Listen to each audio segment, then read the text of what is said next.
Hi everyone, मैं हूं मनीष। आप देख रहे हैं MVIAS। कैसे हैं आप लोग? ठीक है, ये इंडियन पॉलिटी बाय लक्ष्मीकांत की समरी क्लास की सीरीज़ चल रही है और लास्ट चैप्टर में हम फंडामेंटल राइट कर चुके थे। आज के चैप्टर में हम DPSP यानी directive principles of state policy समझने वाले हैं। ठीक है, ये सारे इसके कुछ हेडिंग्स हैं जो भी लक्ष्मीकांत में दी हुई है। मैं आपको वन बाय वन सारी समझाता हुआ चलूँगा जितनी नेसेसरी हैं। ठीक है, चलिए। तो उससे पहले अगर आप नए हैं और आपने ये चैनल सब्सक्राइब नहीं किया है तो आप इसको सब्सक्राइब कर लें। वीडियो पसंद आती है तो लाइक करें। कोई भी परेशानी समझने में आती है तो कमेंट करें। मेरा पढ़ाने का तरीका कैसा है, ठीक है नहीं है? अगर ठीक लगता है तो नहीं लिखें, लेकिन अगर कुछ गलती है तो ज़रूर कमेंट में लिखें। ठीक है, और अगर चीज़ें ठीक लगती हैं, क्वालिटी ठीक लगती है, कंटेंट ठीक लगता है तो शेयर भी ज़रूर करें। ठीक है, तो अब इसी के साथ शुरू करते हैं। DPSP है क्या, इनको वन बाय वन हम समझने शुरू कर देते हैं जो भी इसमें चीज़ें दी गई हैं। ठीक है, तो सबसे पहले हम क्या समझेंगे, हर बार की तरह सबसे पहले हम समझने वाले हैं, चलो मेरे भाई, ठीक है। तो हर बार की तरह सबसे पहले हम इस बार भी जो समझने वाले हम समझने वाले कि इसका शाब्दिक अर्थ। ठीक है, जब हम DPSP की बात करते हैं तो मैं अगर इसकी जो फुल फॉर्म है उसको अगर मैं लिख दूँ तो इसका मतलब क्या है, जो आपको पता भी होगा ना। डायरेक्टिव नहीं पता है तो टेंशन नहीं लेनी है, सब चीज़ें समझ में आएंगी। Directive principles of state policy. ठीक है, शब्द क्या कह रहा है, directive principles of state policy, यानी स्टेट की पॉलिसीज़ में जो प्रिंसिपल होंगे ना, जो प्रिंसिपल होंगे यानी जो सिद्धांत, स्टेट की पॉलिसी में जो प्रिंसिपल्स होंगे यानी जो सिद्धांत होंगे, उसको डायरेक्शन देने की या उसको आइडियल्स, उसको रिकमेंडेशन करने का या प्रोवाइड करने का जो काम करता है वो कॉन्स्टिट्यूशन करता है। ठीक है, अब DPSP जो है वो कॉन्स्टिट्यूशन के कौन से पार्ट में आता है, ये आता है पार्ट 4 में, और आर्टिकल 36 से आर्टिकल 51 तक, ठीक है, लाए करता है। ठीक है, तो क्या कहना चाहता है, DPSPs क्या हैं, वो रिकमेंडेशंस हैं, आइडियल्स हैं, वो इंस्ट्रक्शंस हैं जो कॉन्स्टिट्यूशन देता है स्टेट को, जब स्टेट अपनी पॉलिसीज़ बनाता है या फिर अपने लॉज इनेक्ट करता है। ठीक है, अब यहाँ पर जो शब्द आता है कि वो आता है स्टेट, जो अपने को समझ रहा है। क्या शब्द आता है, एक शब्द आता है स्टेट। सबसे पहले हमें इस शब्द समझना है कि स्टेट का यहाँ पर मतलब क्या है।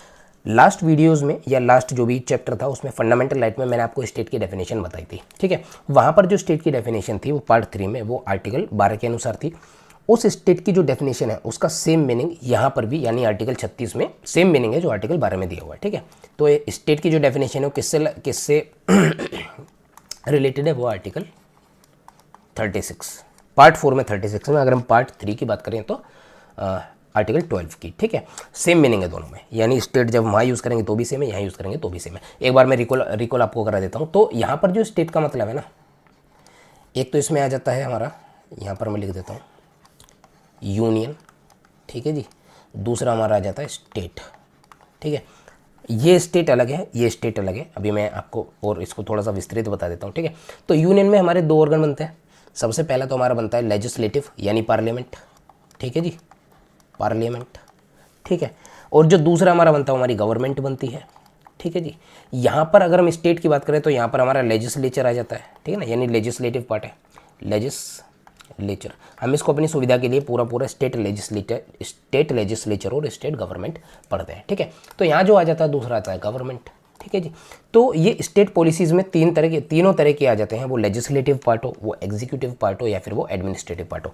इनके अलावा भी कोई लोकल अथॉरिटी है या कोई दूसरी अथॉरिटी है जिसका संबंध सरकार से है, वो सभी इस स्टेट के अंतर्गत आ जाते हैं। ठीक है, तो यहाँ पर मैंने आपको हल्का सा ब्रीफ दिया। अब हम चलते हैं वन बाय वन उन हेडिंग्स के बारे में हम बात करने वाले हैं जो लक्ष्मीकांत में भी दी हुई हैं, और जिससे मैं सारे इस चैप्टर को आपको ठीक से समझाने भी वाला हूँ, है ना। चलिए, तो नेक्स्ट जो हम बात करने वाले हैं फीचर्स एंड यूटिलिटी की।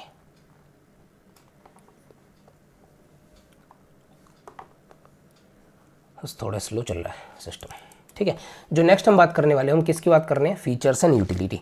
फीचर्स और यूटिलिटी लगभग एक सी चीज़ें, जो उसके फीचर्स होंगे वो इसकी यूटिलिटी होंगी। ठीक है, तो दोनों को आप इंटरचेंज कर सकते हैं, मैं एक साथ ही दोनों बता दिए। वो अलग बात है कि जो बुक है उसमें दोनों हेडिंग्स अलग अलग हैं, लेकिन मैं दोनों को एक साथ आपको चलकर बताने वाला हूँ। ठीक है, तो यूटिलिटी भी आपको समझ में आ जाएगी जब आपको फीचर समझ में आएंगे। ठीक है, तो अब हम बात करते हैं फीचर्स की, यानी जो पार्ट 4 है जो DPSP है उसके फीचर्स क्या हैं। सबसे पहले तो मैंने आपको भी एक चीज़ बताई, वो क्या है, रिकमेंडेशंस हैं, आइडियल्स हैं, जो या फिर जो इंस्ट्रक्शंस हैं जो स्टेट को उसकी पॉलिसी बनाते समय या फिर लॉ इनेक्ट करते समय कॉन्स्टिट्यूशन प्रोवाइड करता है और कॉन्स्टिट्यूशन कहता है कि ये जो पॉलिसीज़ हैं, डीपीएसपीज़ हैं, क्या है, ये ड्यूटी है स्टेट की कि इनका यूज़ करना है जब वो अपनी पॉलिसी बनाए। ठीक है, तो इसमें आर्टिकल 36 मैंने आपको बताया, वो स्टेट की डेफिनेशन देता है। ठीक है, किसकी डेफिनेशन देता है? स्टेट की डेफिनेशन देता है।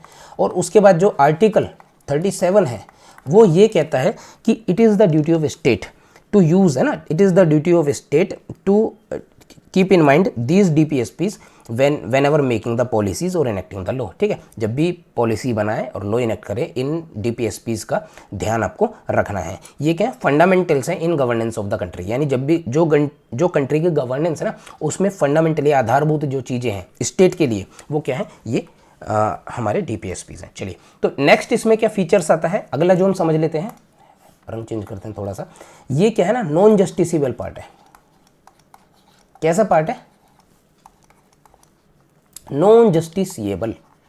इस शब्द को समझ लेते हैं। नॉन जस्टिसेबल का मतलब क्या होता है?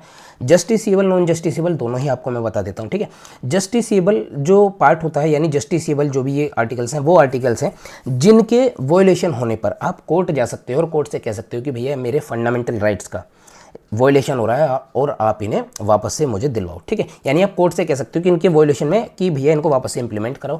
लेकिन नॉन जस्टिसेबल पार्ट वो पार्ट हो जाता है जब आप कोर्ट में जाओगे, किसी स्टेट ने कहा कि भाई हम डायरेक्टिव प्रिंसिपल से, इस पर्टिकुलर डायरेक्टिव प्रिंसिपल को हम अपनी स्टेट पॉलिसी में नहीं लगाने वाले। ठीक है, और आप कोर्ट के पास गए कि स्टेट इस पर्टिकुलर डायरेक्टिव प्रिंसिपल को कोर्ट में नहीं लगा रहा है, तो कोर्ट उस व्यक्ति को इन डायरेक्टिव प्रिंसिपल्स के वॉयलेशन में इंप्लीमेंट, ये जो डायरेक्टिव प्रिंसिपल्स हैं उनको इंप्लीमेंट करने के लिए स्टेट को नहीं कह सकता है। ठीक है, तो इस वजह से हम इसको क्या बोलते हैं? Non justiciable in nature. कैसे होते हैं? नॉन जस्टिसेबल इन नेचर होते हैं। हालांकि अपने को एक चीज़ समझनी है, नॉन जस्टिसेबल इन नेचर होने के बाद भी पहले तो ड्यूटी मैंने आपको बताई, स्टेट की ड्यूटी है। स्टेट की क्या ड्यूटी है कि जब भी वो अपने नियम कानून बताए, अपने लॉज बनाए या तो पॉलिसी बनाए, तो इनका ध्यान उन्हें रखना ही रखना। दो चीज़ें ना। दूसरा क्या है कि जब भी जो कोर्ट्स है ना, जब भी वो चीज़ें फंस जाते हैं, यानी फंडामेंटल राइट के इन्फ्रिंजमेंट में, या फिर कोई नहीं जो लॉ भी बनाए उसकी वैलिडिटी है ना, कॉन्स्टिट्यूशनैलिटी के बेसिस पे जब भी वो फंस जाते हैं, और अगर मान लो कोई ऐसा लॉ बना जो डायरेक्टिव प्रिंसिपल्स को इफेक्ट में ना लाने के लिए हल्का सा फंडामेंटल राइट के अगेंस्ट जाने की कोशिश कर रहा है ना, तो उस तरह के नियम को हम क्या बोल देते हैं? रीजनेबल बोल देते हैं, आर्टिकल 14 के अनुसार और आर्टिकल 19 के अनुसार। ये जो रीजनेबल रिस्ट्रिक्शंस है ना, ये शब्द हमने आर्टिकल 14 और आर्टिकल 19 में भी देखे थे। कि ये मैंने आपको पहले भी बताया था कि जो फंडामेंटल राइट्स होते हैं वो एब्सोल्यूट नहीं होते हैं, उनमें कुछ रिस्ट्रिक्शंस होते हैं, कुछ कंडीशंस होती हैं, कुछ रेगुलेशंस होते हैं। जो रीजनेबल रिस्ट्रिक्शंस शब्द उन आर्टिकल 14 में और आर्टिकल 19 में हमने पहले भी देखे थे। तो वो आर्टिकल 14 और आर्टिकल 19 के अंतर्गत यही सारी चीज़ें, यानी कॉन्स्टिट्यूशनल वैलिडिटी मिल जाती है उन नियमों को जो डायरेक्टिव प्रिंसिपल्स को इफेक्ट में लाने के लिए बनाए गए हैं। ठीक है, ये सारी चीज़ें मैंने आपको बताई। इसके बाद जो है एक और आ जाता है हमारा फीचर में, एक और चीज़ आ जाता है। इसको हम क्या बोलते हैं? मैं इसका रंग थोड़ा चेंज कर देता हूँ। ठीक है, इसको हम क्या बोल देते हैं? ये आ जाता है हमारा इंस्ट्रूमेंट ऑफ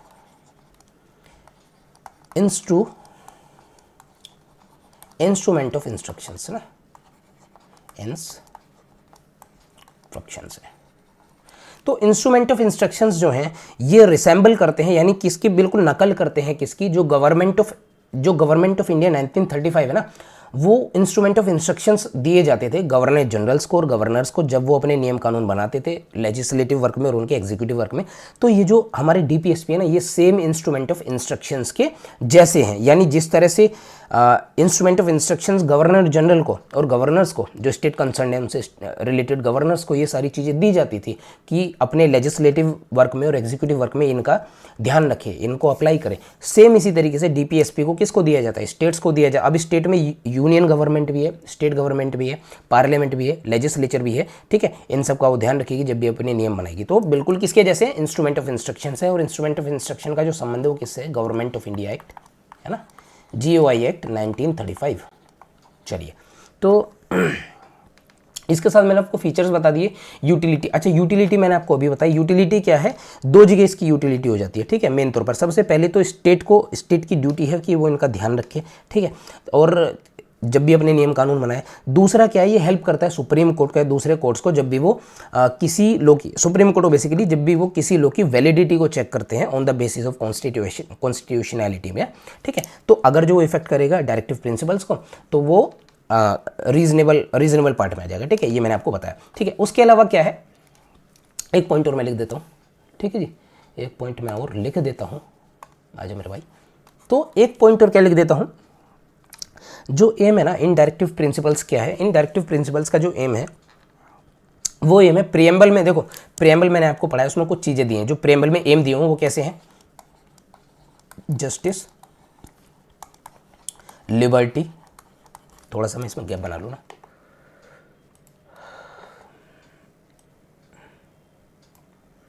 स्लो चल रहा है थोड़ा, आईना आईना मेरा सिस्टम, फिर भी स्लो चल रहा है, देखो इतने में भी कुछ दिक्कत है इसमें, ठीक है।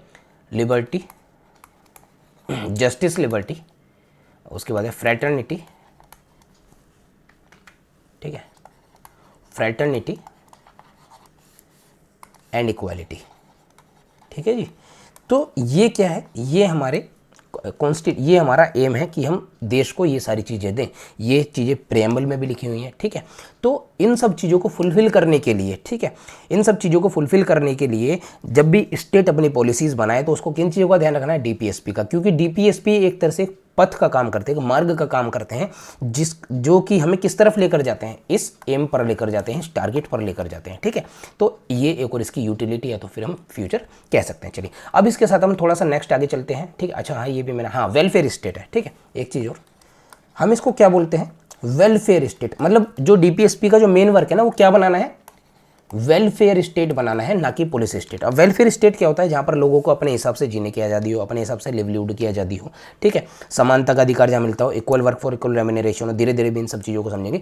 पुलिस स्टेट होता है जहाँ पर जो भी काम कराया जाता है ना वो जोर जबरदस्ती कराए जाते हैं, जहाँ पर लोगों को डराकर कानून में रखा जाता है, ना कि अपनी इच्छा से रखा जाए, ठीक है। तो ये क्या करता है, वेलफेयर स्टेट बनाने की कोशिश करता है, कैसे, सोशल ऑर्डर को मेंटेन करते हैं, ठीक है, इनक्वालिटीज़ को खत्म करने की कोशिश करती है डीपीएसपी।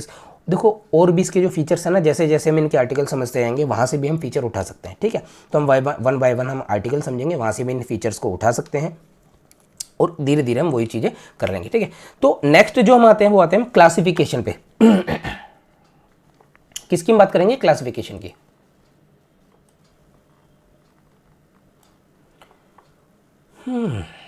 चल मेरा भाई, ठीक है।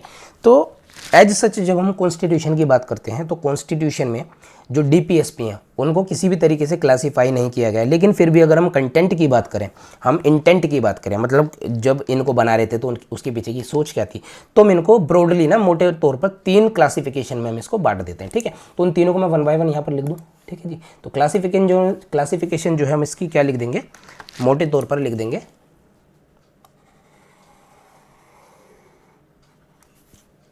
ठीक है। 3 इसको क्लासिफिकेशन में हम बांट देते हैं। तो सबसे पहले जो क्लासिफिकेशन आता है वो आता है सोशलिज्म, है ना, या सोशलिस्टिक प्रिंसिपल है, सोशलिस्टिक,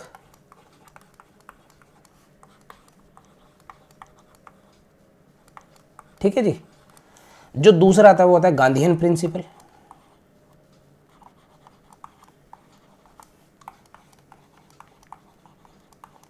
और जो तीसरा आता है वो आता है लिबरल इंटेलेक्चुअल है, लिबरल इंटेलेक्चुअल है, ठीक है, लिबरल इंटेलेक्चुअल प्रिंसिपल। तो मोटे तौर पर 3 हिस्सों में बांटा, socialistic principles, Gandhian principle and liberal intellectual principle है, ठीक है। वन बाय वन इनको समझ लेते हैं, कौन सा आर्टिकल किस क्लासिफिकेशन या किस उसमें जाने वाला है डब्बे में, उसको भी हम समझ लेंगे, ठीक है। चलिए तो सबसे पहले हम बात करते हैं सोशलिस्टिक प्रिंसिपल की। हम बात करते हैं सोशलिस्टिक प्रिंसिपल क्या है। जो हमारा सोशलिस्टिक प्रिंसिपल है ना वो आइडियोलॉजी ऑफ सोशलिज्म पर निर्भर करता है, उस पर डिपेंड करता है। तो आइडियोलॉजी ऑफ सोशलिज्म क्या कहती है कि ऑल मैन आर इक्वल, और जो भी मनी और प्रॉपर्टी है ना वो सब में समान रूप से बंटनी चाहिए, ठीक है। तो दो पॉइंट हमें याद रखने हैं कि जो सब लोग हैं वो एक बराबर हैं, और जो मनी है या प्रॉपर्टी है उसका जो डिस्ट्रीब्यूशन है वो सब में इक्वल होना चाहिए। तो कुल मिला के जो सोशलिस्टिक प्रिंसिपल, यहाँ पर मैं लिख दूँ ऑल ह्यूमन आर इक्वल, ठीक है ना, ऑल ह्यूमन कैसे हैं, इक्वल है, और जो डिस्ट्रीब्यूशन है, ठीक है जी, डिस्ट्रीब्यूशन ज़्यादा लिखूंगा ना तो टाइम ज़्यादा लगेगा, डिस्ट्रीब्यूशन है मनी का एंड प्रॉपर्टी का, वो इक्वल होना चाहिए। कैसा होना चाहिए, इक्वल होना चाहिए, ठीक है। तो सोशलिस्टिक प्रिंसिपल में जो इनका एम आता है वो क्या बनाना चाहते हैं, वो चाहते हैं सोशलिस्टिक डेमोक्रेटिक स्टेट। लिख दो पॉइंट में यहाँ पर एक बार, ये क्या बनाना चाहते हैं, सोशलिस्टिक डेमोक्रेटिक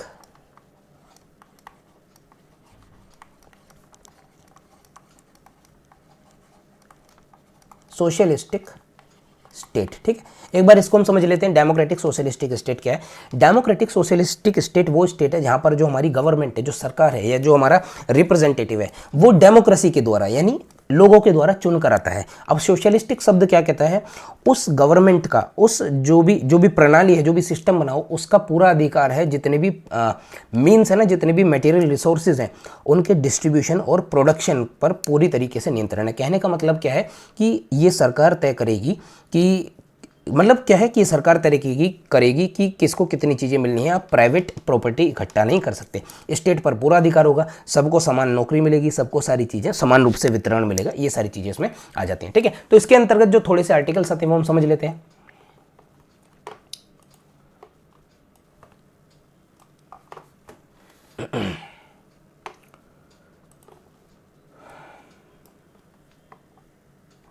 ठीक है जी, चलिए तो सोशलिस्टिक प्रिंसिपल में आने वाले जो आर्टिकल्स है वो हम समझ लेते हैं एक बार, कौन कौन से आर्टिकल इसके अंतर्गत आते हैं। चलिए ये सबसे पहले हम समझेंगे। एक तो अच्छा, आर्टिकल 36 मैंने आपको बताया स्टेट की डेफिनेशन बताता है। आर्टिकल जो 37 है, 36 और 37 जो क्लासिफिकेशन में नहीं आते हैं, ये सिर्फ डेफिनेशन बताते हैं। आर्टिकल 36 तो हमें डेफिनेशन बताता है स्टेट की, जो कि आर्टिकल 12 में भी है, दोनों सेम है। आर्टिकल जो 37 है यानी 37 है, वो हमें क्या कहता है कि ये ड्यूटी है किसकी, स्टेट की, इन DPSP को यूज़ करना है। ठीक है, आर्टिकल 38 से हम चीज़ें यूज़ करेंगे, क्योंकि क्लासिफिकेशन में आर्टिकल 38 से और आर्टिकल 51 तक चीज़ें बटी हुई। ठीक है, अब हम आते हैं आर्टिकल 38 पे। तो आर्टिकल 38 हमें दो चीज़ें कहता है, मैं सिर्फ आपको कीवर्ड लिख रहा हूँ। एक तो आर्टिकल 38 कहता है वेलफेयर ऑफ, है ना, वेलफेयर ऑफ पीपल। ठीक है जी, तो वेलफेयर ऑफ पीपल करना है बाय मेंटेनिंग सोशल ऑर्डर। ठीक है, दूसरे ये क्या बात करता है, ये प्रमोट करना है और उसको इंप्रूवमेंट करना है चीज़ों। दूसरा कहता है कि जो इनइक्वालिटीज़ है ना, इनइक्वालिटीज़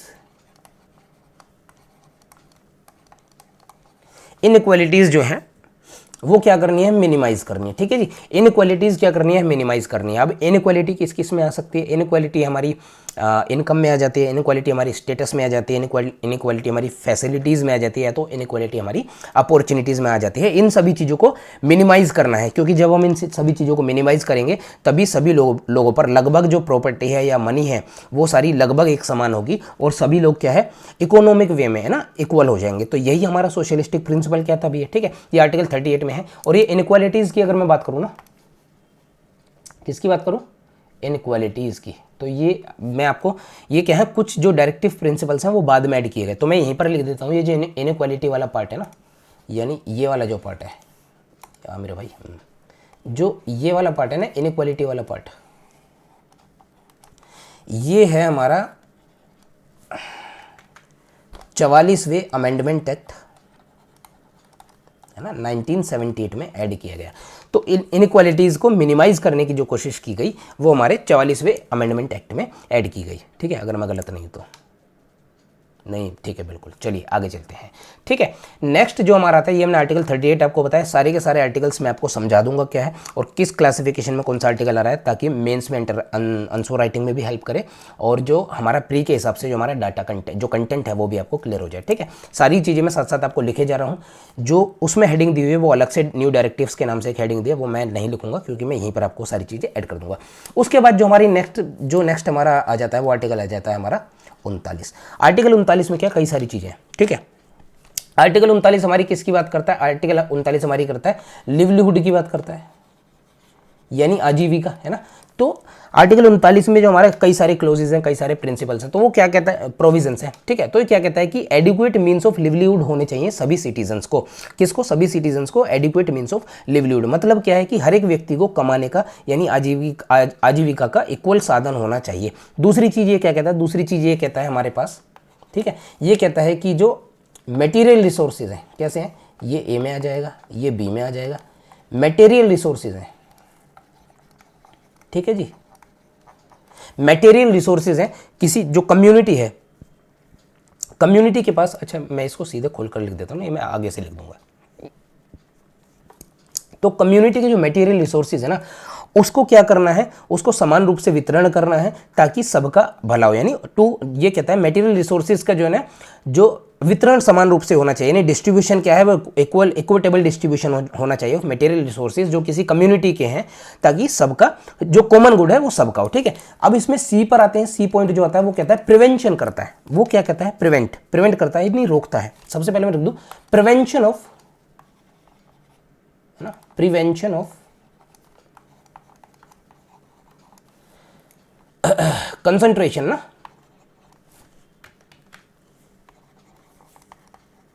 कंसंट्रेट, चलो मैं इतना लिखूंगा लंबा पड़ेगा। Prevention of concentration of wealth, एक तो वेल्थ को, ठीक है, एक तो वेल्थ को यानी वेल्थ को इकट्ठा करने से रोकता है। दूसरा किसको इकट्ठा करने से रोकता है, मीन्स ऑफ प्रोडक्शन है ना, किसी भी चीज के मीन्स ऑफ प्रोडक्शन को।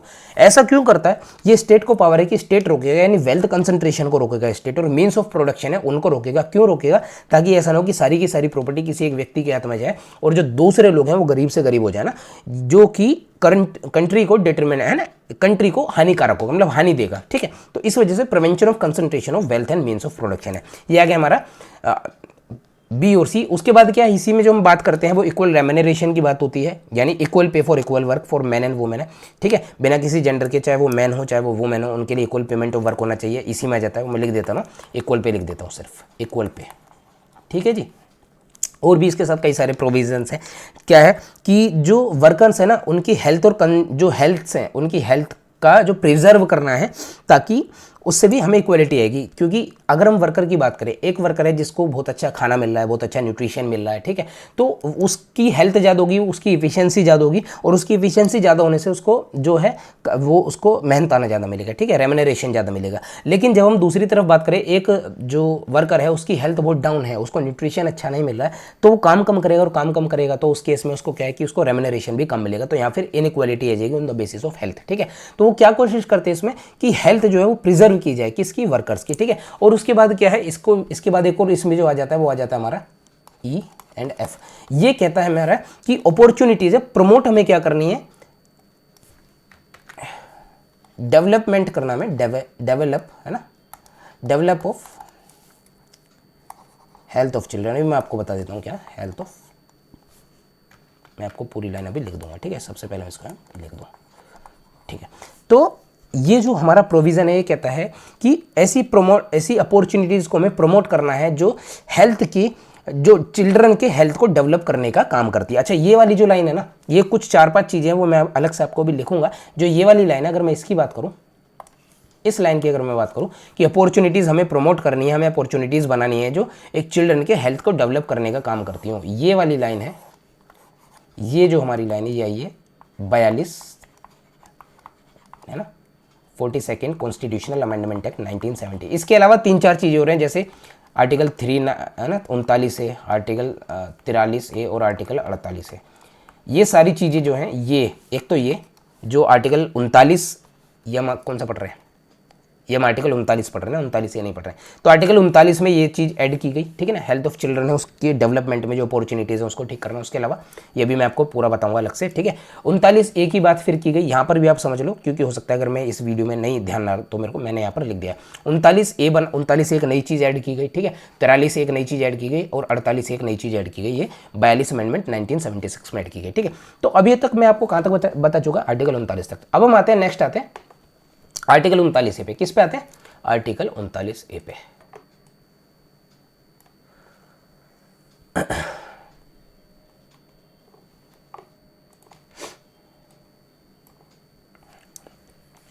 तो नेक्स्ट हम जो बात करने वाले हैं, हम बात किसकी करने वाले हैं, मैं लिख देता हूं यहां पर ना, आर्टिकल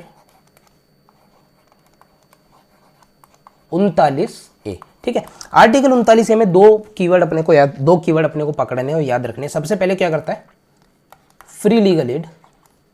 ठीक है जी, फ्री लीगल एड।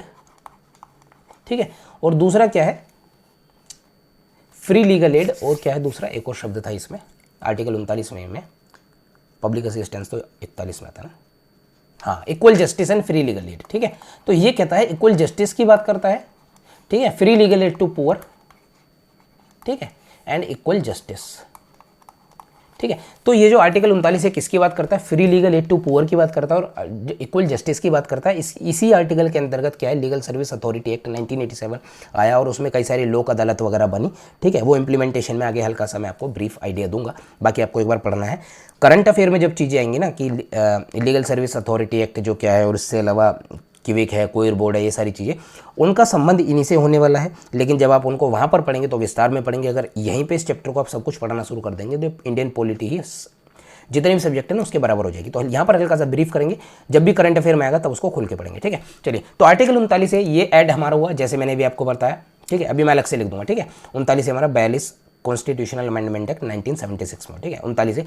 नेक्स्ट जो इसमें आता है वो आता है आर्टिकल, ये हम कौन सा पढ़ रहे हैं अभी, ये हम पढ़ रहे हैं सोशलिस्टिक प्रिंसिपल है।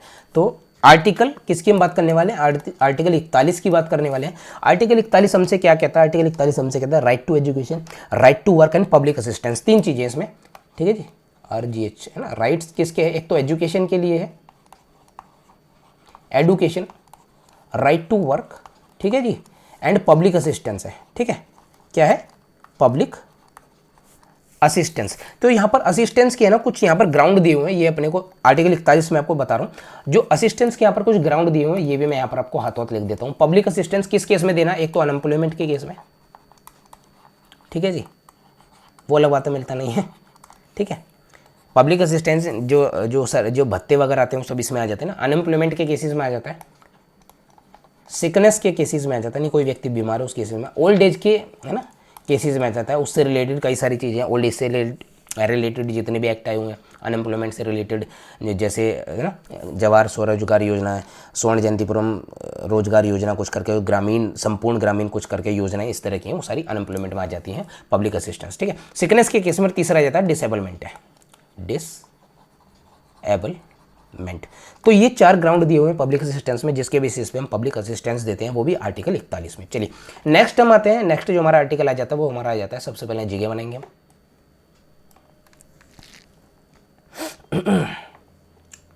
अभी इससे पहले मैंने कोशिश की थी कि आपको पीपीटी से बनाऊं। पीपीटी में क्या सबसे पहले आपको वो बनाना पड़ता है पेपर, ठीक है। उसके बाद को उसमें कुछ लाइनें लिखनी पड़ेंगी, वही चीज़ें किताब से देख के उसमें लिखना, फिर वहाँ से पढ़ाना है कि जैसे मेरे को सब आता हो, ठीक है।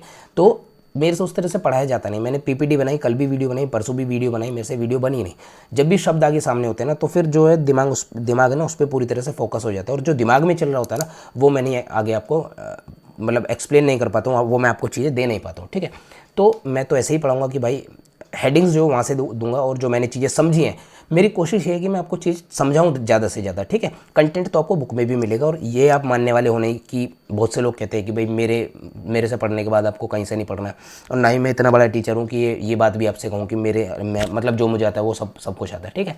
तो कमियाँ मेरे अंदर हो सकती हैं, तो आपको किताब हमेशा पढ़नी है, जो भी मैं पढ़ाऊँ। उसके बाद फ़ायदा इतना मिलेगा कि जब यहाँ से आप पढ़ के जाएंगे तो आपका टाइम कम हो जाएगा, आपका रिवीजन जो है रिवीजन फास्ट हो जाएगा, कम टाइम में होगा, और कम रिवीजन्स होंगे, यानी 5 रिवीजन की जगह 3 रिवीजन लेंगे। इस तरह की चीज़ें आपको, इस तरह के लाभ आपको मिल जाएंगे इसमें, ठीक है।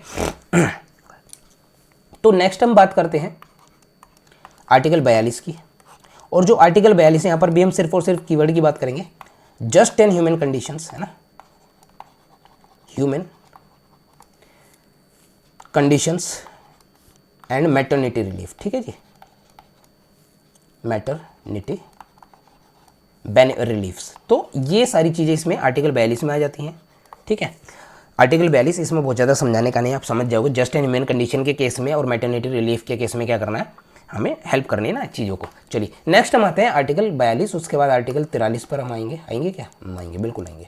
आर्टिकल 43 पर आएंगे। आर्टिकल 43 क्या करता है, आर्टिकल 43 क्या करता है, ये हमारा वर्कर के लिए, ये अपने को याद रखना है। आर्टिकल 43 हमारा किसके लिए, वर्कर्स के लिए है। तो यहाँ पर मैं आपको लिख देता हूँ वर्कर्स के लिए क्या है। यहाँ भी अपने को सिर्फ कीवर्ड समझने, कोई भी आर्टिकल समझना है तो उसके कीवर्ड समझो, उस कीवर्ड को समझने के बाद उस चीज़ को समझो। तो क्या है कि उस कीवर्ड से आप पूरे आर्टिकल को याद कर सकते हो, लेकिन जब आप पूरे आर्टिकल को याद रखोगे और कीवर्ड भूल जाओगे तो आप आर्टिकल भी भूल जाओगे, ठीक है। तो ऐसा ही मेरे साथ भी हुआ। मैंने क्या कोशिश की, पहले कीवर्ड समझे, उसके बाद फिर मैंने आर्टिकल को याद रखा। मेरे को याद रखने की आवश्यता नहीं, कीवर्ड आता है और उसके बाद मेरे को याद आ जाता है कि आर्टिकल क्या है, ठीक है। तो आर्टिकल जो 43 है वो क्या कहता है, वो वर्कर्स के एक तो लिविंग वेज की बात करता है, ठीक है ना, लिविंग वेजेस की बात करता है। अब वेज कैसे लिखते हैं जो भी, ठीक है। उसके बाद क्या है ना, डिसेंट स्टैंडर्ड ऑफ लिविंग की बात करता है, ठीक है जी, स्टैंडर्ड ऑफ लिविंग की बात करता है। और सोशल और कल्चरल इंक्लूजन की बात करता है। ठीक है, किसकी बात करता है? सोशल और कल्चरल इंक्लूजन। यानी आर्टिकल 43 मोटे तौर पर हम बात कर रहे हैं वर्कर्स के लिए काम करता है। आर्टिकल यहाँ पर भी अपने को एक चीज़ दिख रही है ना कि जब हम एक वर्कर को लिविंग वेज देंगे, उन्हें स्टैंडर्ड ऑफ है ना डिसेंट स्टैंडर्ड ऑफ लाइफ देंगे, तो उसमें क्या है कि इक्वालिटी आ रही है एक तरह से। ठीक है, जो हमारे मीन्स हैं प्रोडक्शन और डिस्ट्रीब्यूशन है, जो हमारी मनी है उसका डिस्ट्रीब्यूशन हो रहा है। ऐसा नहीं कि जब जो स्टेट है वो नियंत्रण में चीज़ें लाएगा तो ऐसे ही है ना चीज़ों को यूं ही बांटना शुरू कर देगा कि ये भाई थैले में रहे और ऐसे पैसे फेंकने शुरू कर दिए। यानी उस हिसाब से कुछ स्कीम्स आएंगी, उस हिसाब से कुछ चीज़ें आएंगी कि सभी लोगों को चीज़ें समान रूप से मिले। ठीक है, तो वो सारी चीज़ें इसमें दिखाई जा रही है। उसके बाद हम बात करते हैं आर्टिकल 43A की। तो 43A जो है, 43 भी हमारा वर्कर, अच्छा ये 43A आगे मैंने अभी आपको बताया था कि article 39A, article 43A, article 48A और साथ में आर्टिकल 39 का जो प्रोविज़न है वो F, ये सारे के सारे 42वें अमेंडमेंट एक्ट 1976 में आए। मैं आपको फिर से बता दूं तो फिर से अब एक्सप्लेन नहीं करूंगा, 3 बार बता दिए ना, अब अलग से एक्सप्लेन नहीं करूंगा। तो आर्टिकल 43A जो कहता है वो आर्टिकल 43 हमसे क्या कहने की बात करता है? वो आर्टिकल 43A कहता है कि जो इंडस्ट्रीज़ है ना उनके मैनेजमेंट में, ठीक है, ये मैं लिख देता हूँ यहाँ पर, जो वर्कर्स हैं, वर्कर्स का पार्टिसिपेशन होना चाहिए। क्या होना चाहिए? वर्कर्स का पार्टिसिपेशन होना चाहिए किसमें? मैनेजमेंट में। ठीक है जी, मैनेजमेंट में इंडस्ट्रीज के। ठीक है, अगेन क्या होगा? इससे इक्वालिटी आएगी। भाई कोई डिसीजन आप ले रहे हो तो क्या है कि टॉप लेवल के लोग डिसीजन लेके अपनी क्या है डिक्टेटरशिप नहीं चला सकते। अब जो व्यक्ति वहाँ काम करेगा उसकी भी उतनी ही भागीदारी होगी, उसका भी उतनी ही उस चीज़ में डिसीजन मेकिंग में उसका भी उतना अपना शेयर होगा, ताकि जो भी चीज़ें हों अगेन से जो निर्णय लिए जाएं वो उसके बेनिफिट में भी हो, वो इंडस्ट्री के बेनिफिट में भी हो, और जो अगर हम बड़े लेवल पे बात करें तो सोसाइटी के बेनिफिट में भी काम करता हो। ठीक है, तो मैनेजमेंट ऑफ इंडस्ट्रीज, इनके पार्टिसिपेशन के लिए वर्कर्स के लिए 43 आया। ठीक है, नेक्स्ट हम आते हैं, अच्छा इसके अलावा 43B भी है लेकिन वो सोशलिस्टिक प्रिंसिपल में नहीं आता है, तो वो हम अभी समझेंगे। ऐसा नहीं समझना इसके आगे एक और आर्टिकल 43B है जो कि हमारा गांधीयन प्रिंसिपल में आएगा, जो कि कोऑपरेटिव सोसाइटी से बात करता है। ठीक है, नेक्स्ट हमारा 43 है और उसके बाद हम पढ़ते हैं आर्टिकल 47। तो आर्टिकल 47 हमारा क्या करता है? एक तो हमारा बात करता है कि न्यूट्रिशन जो है ना, न्यूट्रिशन जो है उसका जो लेवल ऑफ न्यूट्रिशन है वो बढ़ाना है। ठीक है, क्या करना है? लेवल ऑफ न्यूट्रिशन है ना उसको बढ़ाना है, और दूसरा क्या करना है? स्टैंडर्ड ऑफ लिविंग जो है, और ये काम स्टेट का है क्योंकि जितने भी DPSP हैं सब स्टेट को ही कहे जा रहे हैं कि भाई ये काम करो, है ना। स्टैंडर्ड ऑफ लिविंग जो है, ठीक है जी, वो बढ़ाना है। ठीक है, तो न्यूट्रिशन जो भी लोग हैं, जो पीपल है, उनका जो लेवल ऑफ न्यूट्रिशन है, ठीक है, न्यूट्रिशन लेवल लिख देता हूँ ना, लेवल, न्यूट्रिशन लेवल बढ़ाना है और स्टैंडर्ड ऑफ लिविंग बढ़ाना है, वो आर्टिकल 47 में आता है। और यहाँ तक के जितने भी मैंने आपको आर्टिकल बताया ना, ये आर्टिकल भी देखो, इसके साथ दो काम हो रहे हैं। तो आपको आर्टिकल याद हो रहे हैं, दूसरा को क्या है, वो किस क्लासिफिकेशन में आने वाला है। अगर आपसे पूछ लिया कि भैया ये फलाना आर्टिकल क्या है, किस क्लासिफिकेशन में रखा गया, तो आप क्या कहेंगे कि एज सच क्या है, मतलब क्या है कि ऑफिशियली तो कॉन्स्टिट्यूशन में किसी भी क्लासिफिकेशन में किसी भी आर्टिकल को नहीं रखा गया, लेकिन उसके कंटेंट और इंटेंट को देखते हुए हम इसको इस आर्टिकल में या इस क्लासिफिकेशन में इस आर्टिकल को हम रखते हैं। इस तरह से हम क्वेश्चन का जवाब दे सकते हैं। ठीक है, नेक्स्ट हम आते हैं, अब अभी तक जो हमने समझ लिए क्लासिफिकेशन में सोशलिस्टिक को।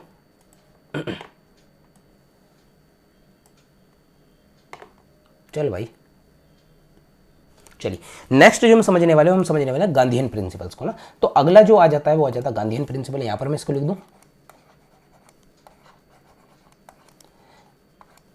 Gandhian principles. ठीक है,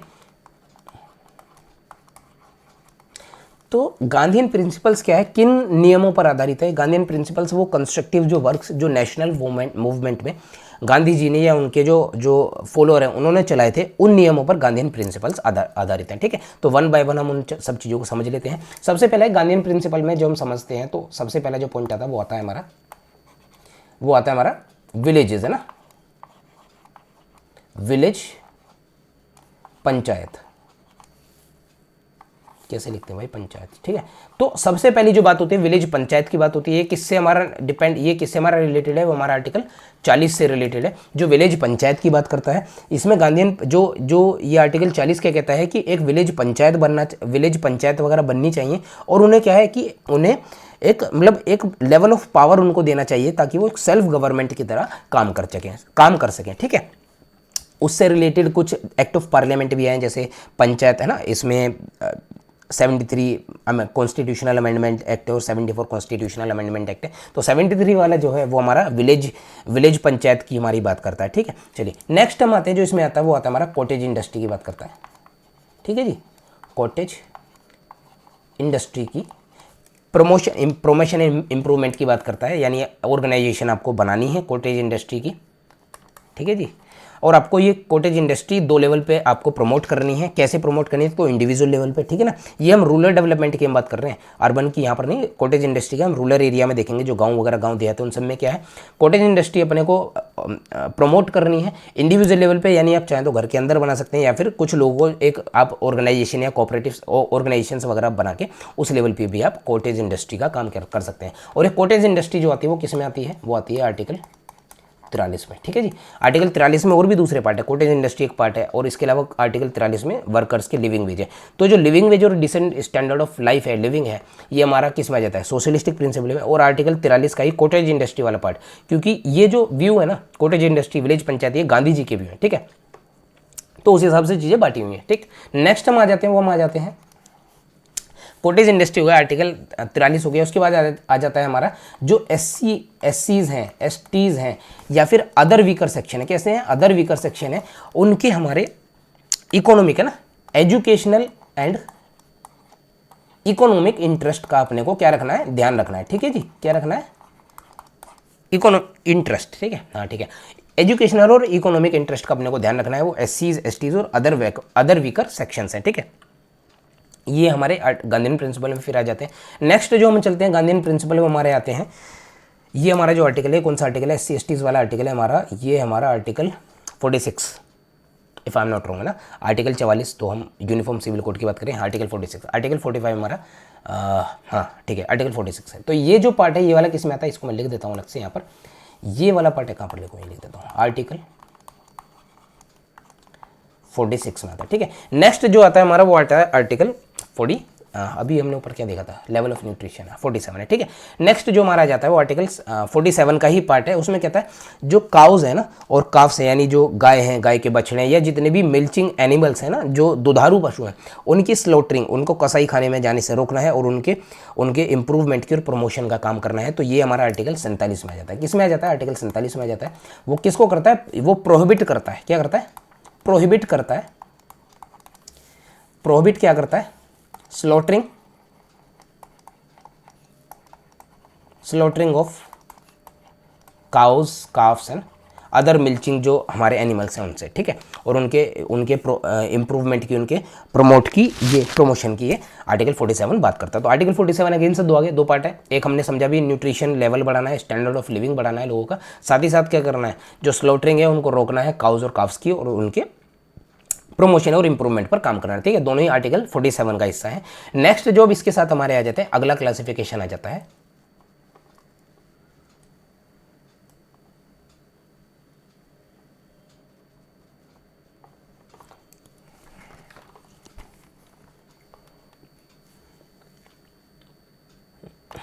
ठीक है। तो नेक्स्ट क्लासिफिकेशन जो हम बात करने वाले हैं किसकी? वो हम बात करेंगे,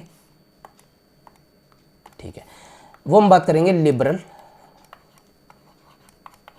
इंटेलेक्चुअल प्रिंसिपल, ठीक है जी। शॉर्ट में लिख रहा हूँ, लिबरल इंटेलेक्चुअल प्रिंसिपल। तो लिबरल इंटेलेक्चुअल प्रिंसिपल की जो आइडियोलॉजी है, सबसे पहले हम उसको समझ लेते हैं।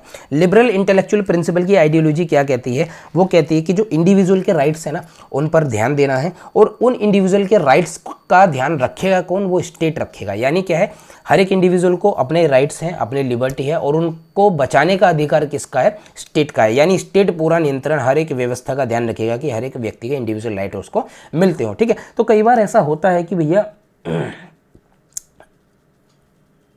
कई बार ऐसा होता है कि जो स्टेट है ना, वो जो उसके प्रोटेक्शन, जो उसके राइट्स है, उसको प्रोटेक्ट करते करते उन्हीं को खत्म करना शुरू कर देता है ना। तो इस तरह के स्टेट को क्या है, मेरे हिसाब से, मेरे को ध्यान नहीं, शायद अमेरिकन जो है एक पॉलिटिकल साइंटिस्ट है, उन्होंने क्या बात कही है? उन्होंने ये बात कही है, तो जो स्टेट है ना, उसको उन्होंने एक शब्द दिया है, उनको शब्द क्या दिया है, अगर मैं गलत नहीं हूँ तो, आप नेसेसरी ईवल ना, नेसेसरी ईवल, ठीक है जी।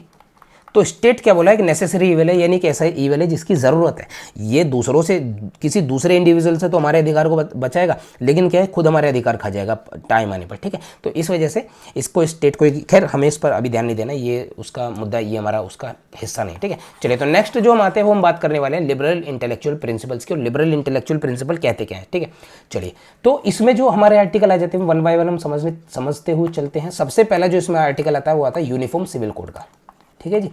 यूनिफॉर्म, क्या लिख दिया मैंने, क्या लिख रहा हूं मैं, जगन्नाथम प्रेमानंदम में क्या हुआ, यूनिफॉर्म सिविल कोड, ठीक है। यानी क्या है, ध्यान रखना क्या है, सिविल कोड है, क्रिमिनल की बात नहीं हो रही, सिविल कोड की बात हो रही है। तो पूरे देश में जो सिविल कोड है ना वो यूनिफॉर्म होना चाहिए, एक सा होना चाहिए, चाहे वो किसी रिलीजन के बेस पर ना हो। जैसे अभी जो फिलहाल जो बहस का मुद्दा है वो यूनिफॉर्म सिविल कोड का मुद्दा है ना, और शायद कि क्या है जो गवर्नमेंट इन सब चीज़ों को अपने उसमें जो मैनिफेस्टो या एजेंडा है उसमें यूज़ भी करती है, ठीक है। तो वो सारी गवर्नमेंट वगैरह यूज़ करती है अपने अपने हिसाब से। तो उसमें क्या है कि यूनिफॉर्म सिविल कोड जो कहता है वो कहता है कि हर एक व्यक्ति को समान, जो सिविल कोड है ना, समान अधिकार और समान ड्यूटीज़ वगैरह सारी चीज़ें समान होना चाहिए। यहाँ तक कि जो पनिशमेंट है वो सारी चीज़ें भी as per the law uniform पूरे देश में होनी चाहिए, ठीक है। वो आर्टिकल 44 का हिस्सा है, ठीक है। चलिए, और इरिस्पेक्टिव ऑफ रिलीजन, रीजन या दूसरी चीज़ें, चाहे वो जो माइनॉरिटीज़ हैं वो रिलीजियस बेसिस पर या लिंग्विस्टिक बेसिस पर हो, ठीक है। वो अलग बात है कि जितने भी माइनॉरिटीज़ हैं ना, जो अलग से ट्राइब्स रह रही हैं, उनके अपने नियम है, कस्टम्स हैं, उनकी अपनी जो लॉज हैं, तो उनकी रिस्पेक्ट करनी है, वो सारी चीज़ें इसमें नहीं आती हैं, ठीक है। नेक्स्ट हम चलते हैं, इसमें जो आ जाता है आर्टिकल 44 आ जाता है, फिर आर्टिकल 45 आ जाता है, ठीक है। आर्टिकल 45 वैसे मैं आपको समझा चुका हूँ, फिर भी मैं आपको समझा देता हूँ, ठीक है। आर्टिकल 45 से पहले हम समझेंगे, अच्छा एक चीज़ जो रह गई गांधीयन प्रिंसिपल में, यहाँ पर मैंने वो लिखना भूल गया, गांधीयन प्रिंसिपल में एक पॉइंट और रह गया, वो मैं आपको बताना रह गया बताना, ठीक है। एक पॉइंट और लिख देता हूँ, उसके बाद हम आगे चलेंगे। तो गांधीयन प्रिंसिपल में एक पॉइंट हल्का सा,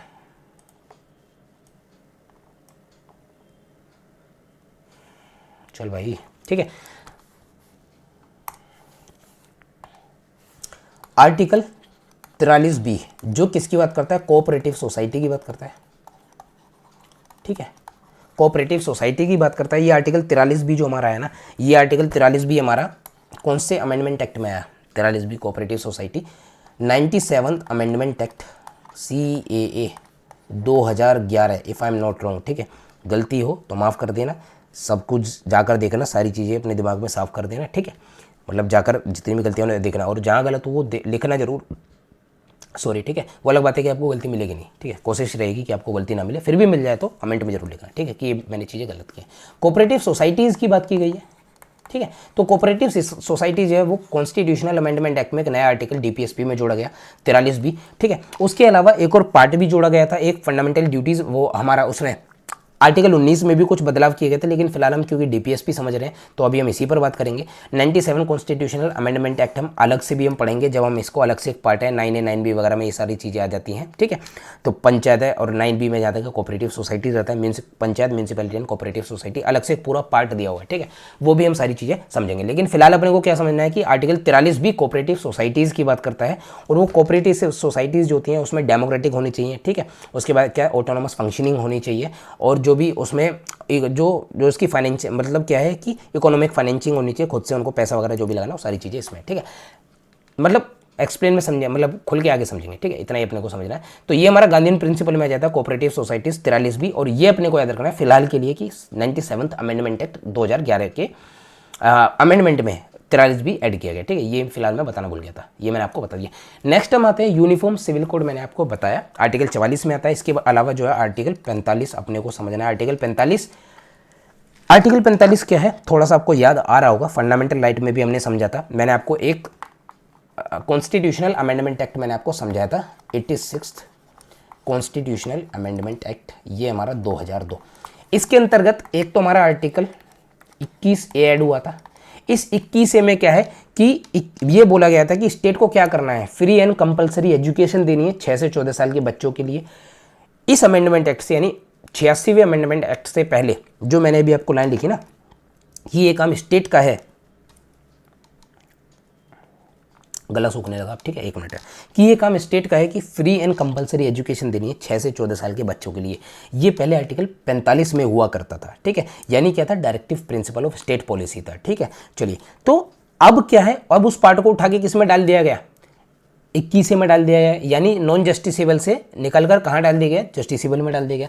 ये सारी चीज़ों पर थोड़ा ध्यान दो, क्योंकि अभी मैं आपको सैंक्शंस बिहाइंड इट जो मैं आपको समझाऊंगा ना, सैंक्शन क्या है इस केस में, और क्यों हम अभी इसको नॉन जस्टिसेबल में रखते हैं, जस्टिसेबल में नहीं रखते हैं, वो सारी चीज़ें आपको यहीं से क्लियर होंगी। तो आपको सारे आर्टिकल याद रखने चाहिए। अभी मैं ये सैंक्शन बिहाइंड डीपीज क्या है ये समझाऊंगा, तो उसमें ये सारी चीज़ें अभी क्लियर होंगी। हर चीज़ को बार बार नहीं बताना है, वीडियो बहुत लंबी बनेगी, आप देखते वैसे भी नहीं हो, ठीक है। चलिए, तो आर्टिकल 21 एक नया आर्टिकल जोड़ा गया, और जो 45 का मैटर था ना 86 से पहले, वो आर्टिकल 21 में डाला गया, और आर्टिकल 45 में एक नई चीज़ डाली गई। क्या नई चीज़ डाली गई, एक तो अर्ली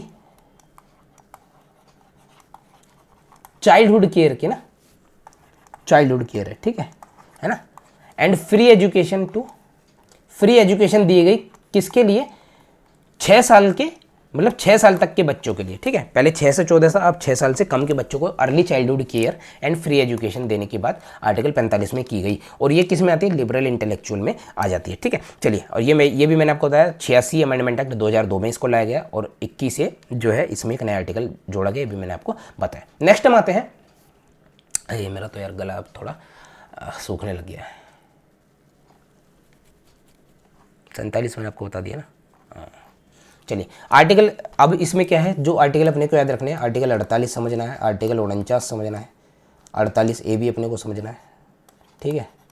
आर्टिकल 49, 50 और 51, ये सारे आर्टिकल भी लिबरल इंटेलेक्चुअल में आते हैं। 1 बाय 1 जल्दी से धीरे धीरे आगे चलते हैं यार, हालत ख़राब हो रही है।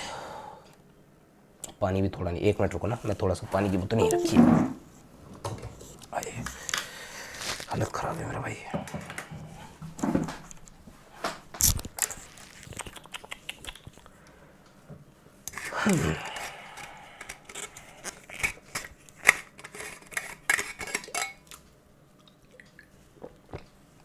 अब भी पानी वगैरह ले लो, अगर आप यहाँ तक आए हो वीडियो तक तो थैंक यू। पानी वगैरह पी लो, मैं भी पी लेता हूँ।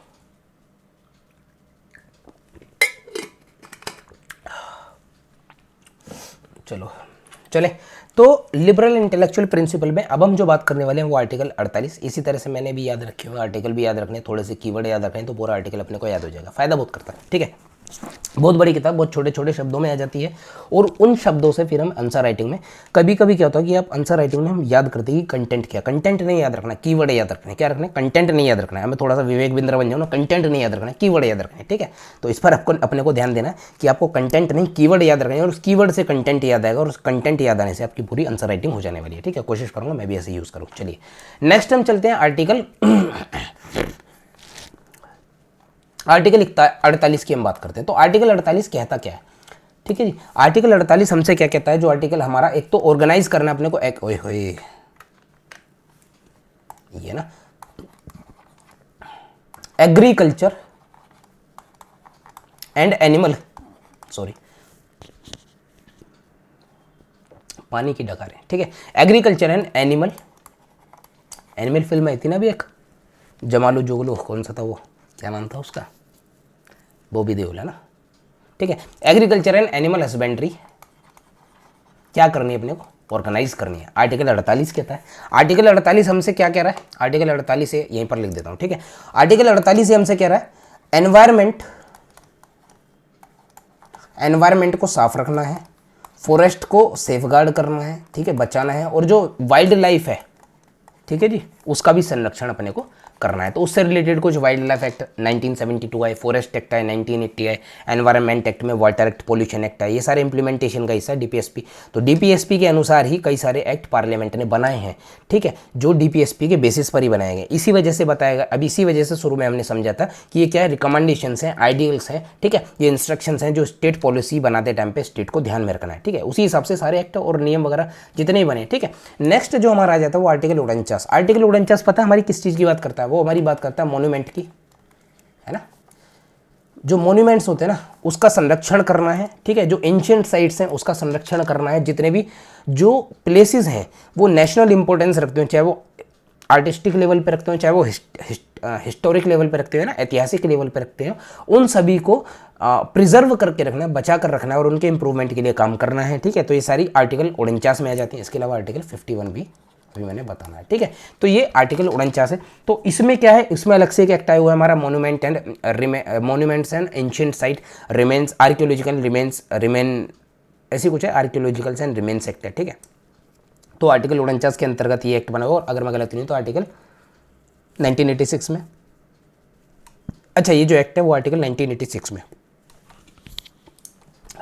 ना पानी पियो तो गला सूखे, पानी पियो तो डका रहे हैं। चलो, आर्टिकल 50 क्या बात करता है। ठीक है, आर्टिकल 50 कहता है कि जो जुडिशरी है ना और जो एग्जीक्यूटिव है उसको एक दूसरे के डोमेन में नहीं घुसना है। ठीक है, एक दूसरे के पाले में नहीं घुसना है, यानी जुडिशरी एक तरफ काम करेगी और एग्जीक्यूटिव एक तरफ काम करेगा। वो अभी हालांकि आप अभी के टाइम पे अपन ये सारी चीज़ देखते हैं ना कि जो हमारे जज साहब हैं वो एग्जीक्यूटिव के काम में लगे रहते हैं कि ऐसे काम करना है, वैसे काम करना है, ये काम करना है, वो काम करना है, ऐसे काम करो, वैसे काम करो, अपने काम पर उनका ध्यान है नहीं। ठीक है, करीब करीब 5 करोड़ 5.5 करोड़ के आसपास केस है ना, 5-5.5 करोड़ के आसपास केस पेंडिंग पड़े, लेकिन किसी को कोई ध्यान नहीं है। ठीक है, उसी तरीके से जो एग्जीक्यूटिव है, जो गवर्नमेंट है, वो कोर्ट के काम में घुसती रहती है कि भैया ऐसे काम करो, ये उसने कहा कि ऐसे काम नहीं करना, यानी दोनों एक दूसरे के डोमेन में घुसने की कोशिश करते रहते हैं। तो उस पर डीपीएसपी ने क्या बात कही है, उसने डीपीएसपी ने एक बात कही है कि जो एग्जीक्यूटिव है यानी जो गवर्नमेंट है उसको अपने डोमेन में ही काम करना है, जुडिशरी के हिस्से में नहीं घुसना है। ठीक है, दूसरा उसी तरीके से जो हमारी जुडिशरी है उसे एग्जीक्यूटिव का काम नहीं करना है, उसे सिर्फ और सिर्फ अपना काम करना है, दोनों को अलग अलग अपना अपना काम करना है, एक दूसरे के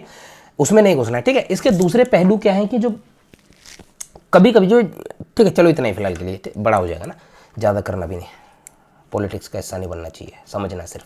ठीक है, तो आर्टिकल 51 की बात करते हैं। आर्टिकल 51 किसकी बात करता है?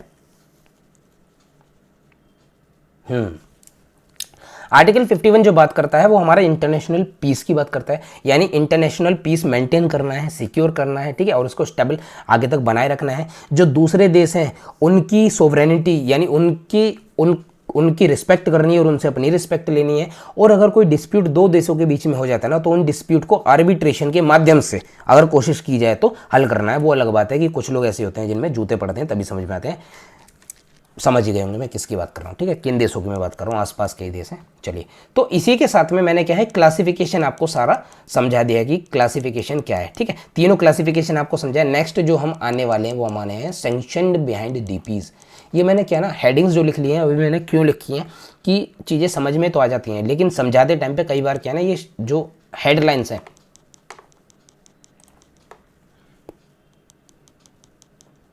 सॉरी, ठीक है, जो हेडलाइंस हैं वो ना छूट जाए, तो इस वजह से मैं हेडलाइंस वगैरह लिख लेता हूँ, उसके अंदर का कंटेंट आपको समझा देता हूँ और आपको भी परेशानी नहीं आती है, मुझे भी परेशानी नहीं आती है। चलिए शुरू करें आगे के लिए।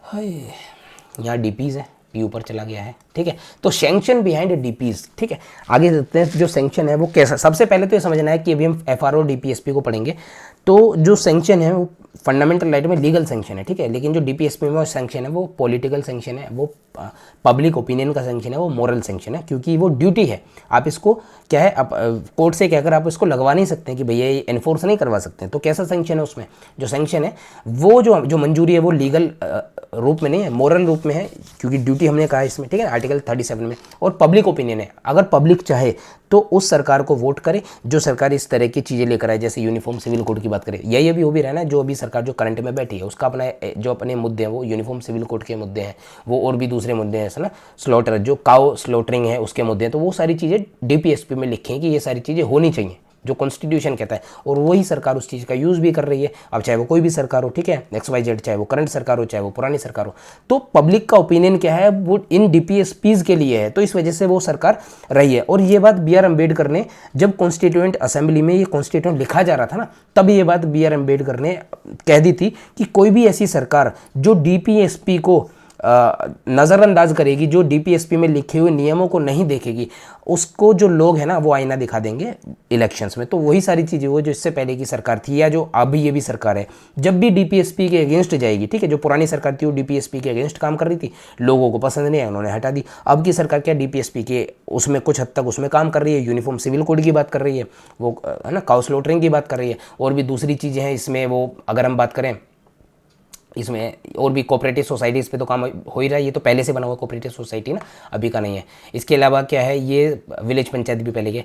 तो देखो जो पुरानी सरकार थी उसने विलेज पंचायत पे काम किया था, कॉटेज इंडस्ट्री पे काम किया था ना, उसमें इस पे काम किया था। जो उस टाइम लोग थे वो इस तरह के डीपीएसपी को चाहते थे, तो उस तरह की सरकार थी, ठीक है। वो और दूसरे भी फैक्टर हैं जो किसी को ऊपर नीचे गिराते हैं, पॉलिटिशियन उसमें थोड़ा चीज़ों को पॉलिटिसाइज नहीं करते, आगे चलते हैं, ठीक है। तो अपने अपने मुद्दे और अपनी अपनी सरकार उस हिसाब से। तो डीपीएसपी भी वही कहता है कि कोई भी जो सरकार है या कोई भी जो पार्टी है वो जब भी डीपीएसपी को नज़रअंदाज करेगी तो उसका वहाँ से हटना तय है। वो सारी चीज़ कॉन्स्टिट्यूएंट असेंबली में बी.आर. अम्बेडकर ने पहले ही बोल दी थी, ठीक है। तो अब हम आते हैं सैंक्शन बिहाइंड आर्टिकल 51 है ना, ये मैं लिख चुका।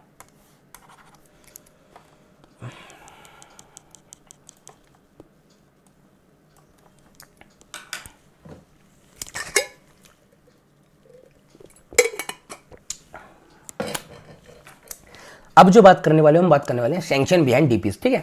तो सैंक्शन कैसा है, यानी मंजूरी कैसी है, लीगल है या फिर मॉरल और पब्लिक ओपिनियन के बेसिस पे, ठीक है। तो जब ये कॉन्स्टिट्यूएंट असेंबली में कॉन्स्टिट्यूशन लिखा जा रहा था, जब ये डीपीएसपीज बन रहे थे, तो हमारे कॉन्स्टिट्यूशनल एडवाइजर थे जो थे बी.एन. राव। क्या है, बी.एन. राव। ये हमारे क्या थे, कॉन्स्टिट्यूशनल एडवाइजर थे, ठीक है। कॉन्स्टिट्यूशनल,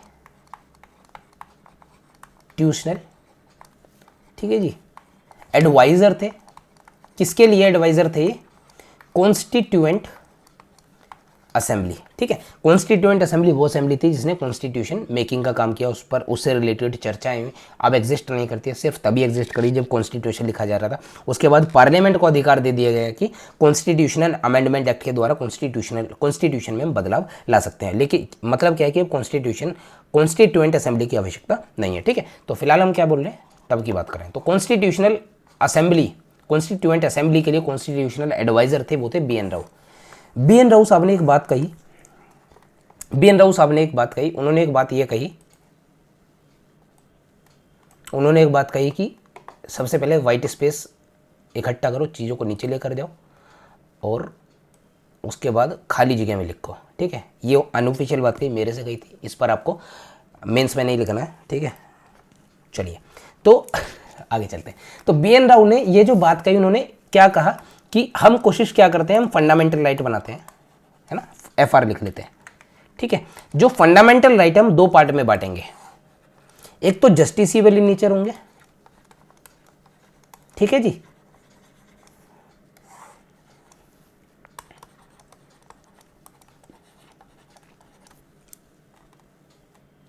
ठीक है, ठीक है। तो दो तरह के फंडामेंटल राइट हम बनाएंगे, एक जस्टिसेबल इन नेचर होंगे, एक नॉन जस्टिसेबल नेचर होंगे। तो जो जस्टिसेबल इन नेचर होंगे ना, वो तो हम जिस दिन कॉन्स्टिट्यूशन आएगा उसी दिन लोगों को दे देंगे। वो जो फंडामेंटल राइट्स थे वो पार्ट 3 में गए, जो जस्टिसेबल इन नेचर थे।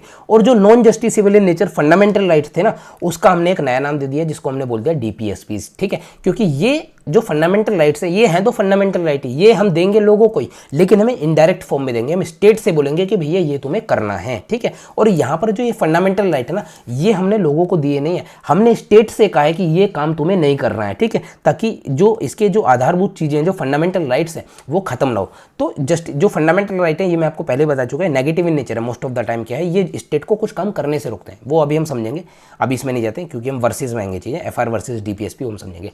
तो बी.एन. राव ने दो चीज हमसे एक चीज कही कि भैया एफआर को दो हिस्सों में बांट दो। ये बार बार मेरा गला सूखेगा,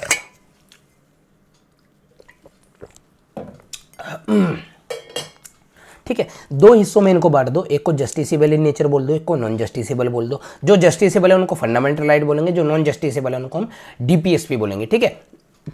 इस चीज़ को कॉन्स्टिट्यूएंट असेंबली ने और बी.आर. अम्बेडकर ने एक्सेप्ट कर लिया, और फिर हमारा जो ये बना, क्या बना, बी.एन. जो हमारा डीपीएसपीज बने, ठीक है। अब इसके पीछे जो हमारे डीपीएसपी है ना, यानी जो फंडामेंटल राइट में इनको क्या है, ये जो ना नॉन जस्टिसेबल इन नेचर जो बने हैं डीपीएसपीज, इनको बी आर अम्बेडकर ने नोबल फीचर कहा है। नोबल फीचर क्या है कि फ्यूचर में हम इनको देंगे, अभी हमारा वो लेवल नहीं है, कि अभी हमारे पास वो साहस नहीं है, वो फाइनेंशियल रिसोर्सेज नहीं है, वो अभी पब्लिक अवेयरनेस नहीं है कि ये सारी चीज़ें हम लोगों को दे सकें। यानी हम फ्यूचर, ये इसको क्या कहा गया एक तरह से फंडामेंटल राइट इन फ्यूचर, ठीक है, यानी फ्यूचर में दिए जाने वाले फंडामेंटल राइट होंगे डीपीएसपीज, ठीक है। तो ये सारी चीज़ें हमें बी एन राव ने बताई। अब उसके बाद ये सारे डीपीएसपी हमारे बनकर तैयार हो गए, ठीक है। अब इसके आगे सैंक्शन की बात आती है। क्या आती है? सैंक्शन की। तो सैंक्शन यहीं से पता चल रहा है, जो जस्टिसेबल इन नेचर है ना, यानी क्या है कि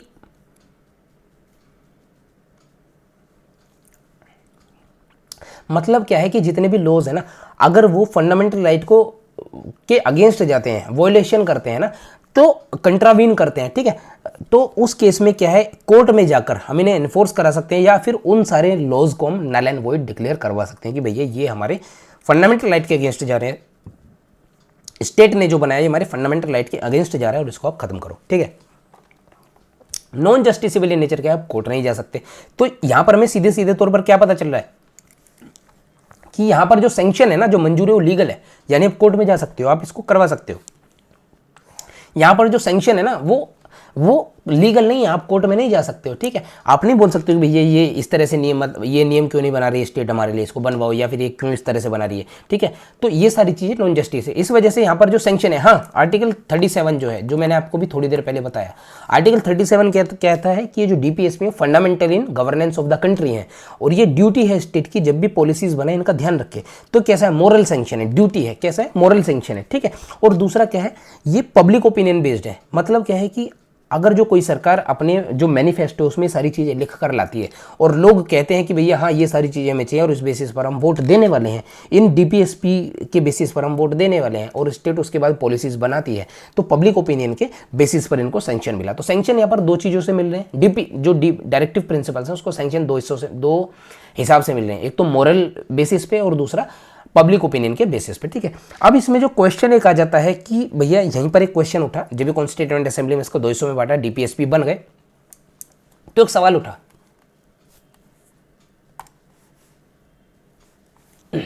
सवाल क्या उठा कि जो डीपीएसपी है ना, ये हमने लोगों को दिए क्यों नहीं, ठीक है। तो इस पर एक सवाल आता है कि भैया जो डीपीएसपी है ना, ये अभी हमारे लिए ना एक तरह से महंगी चीज़ें हैं बड़ी, और हमारे पास जो फाइनेंशियल रिसोर्सेज है ना, वो इतने हैं नहीं कि हम सभी लोगों को ये सारी चीज़ें दे सके, ठीक है। ये सारी चीज़ उस पर कही गई।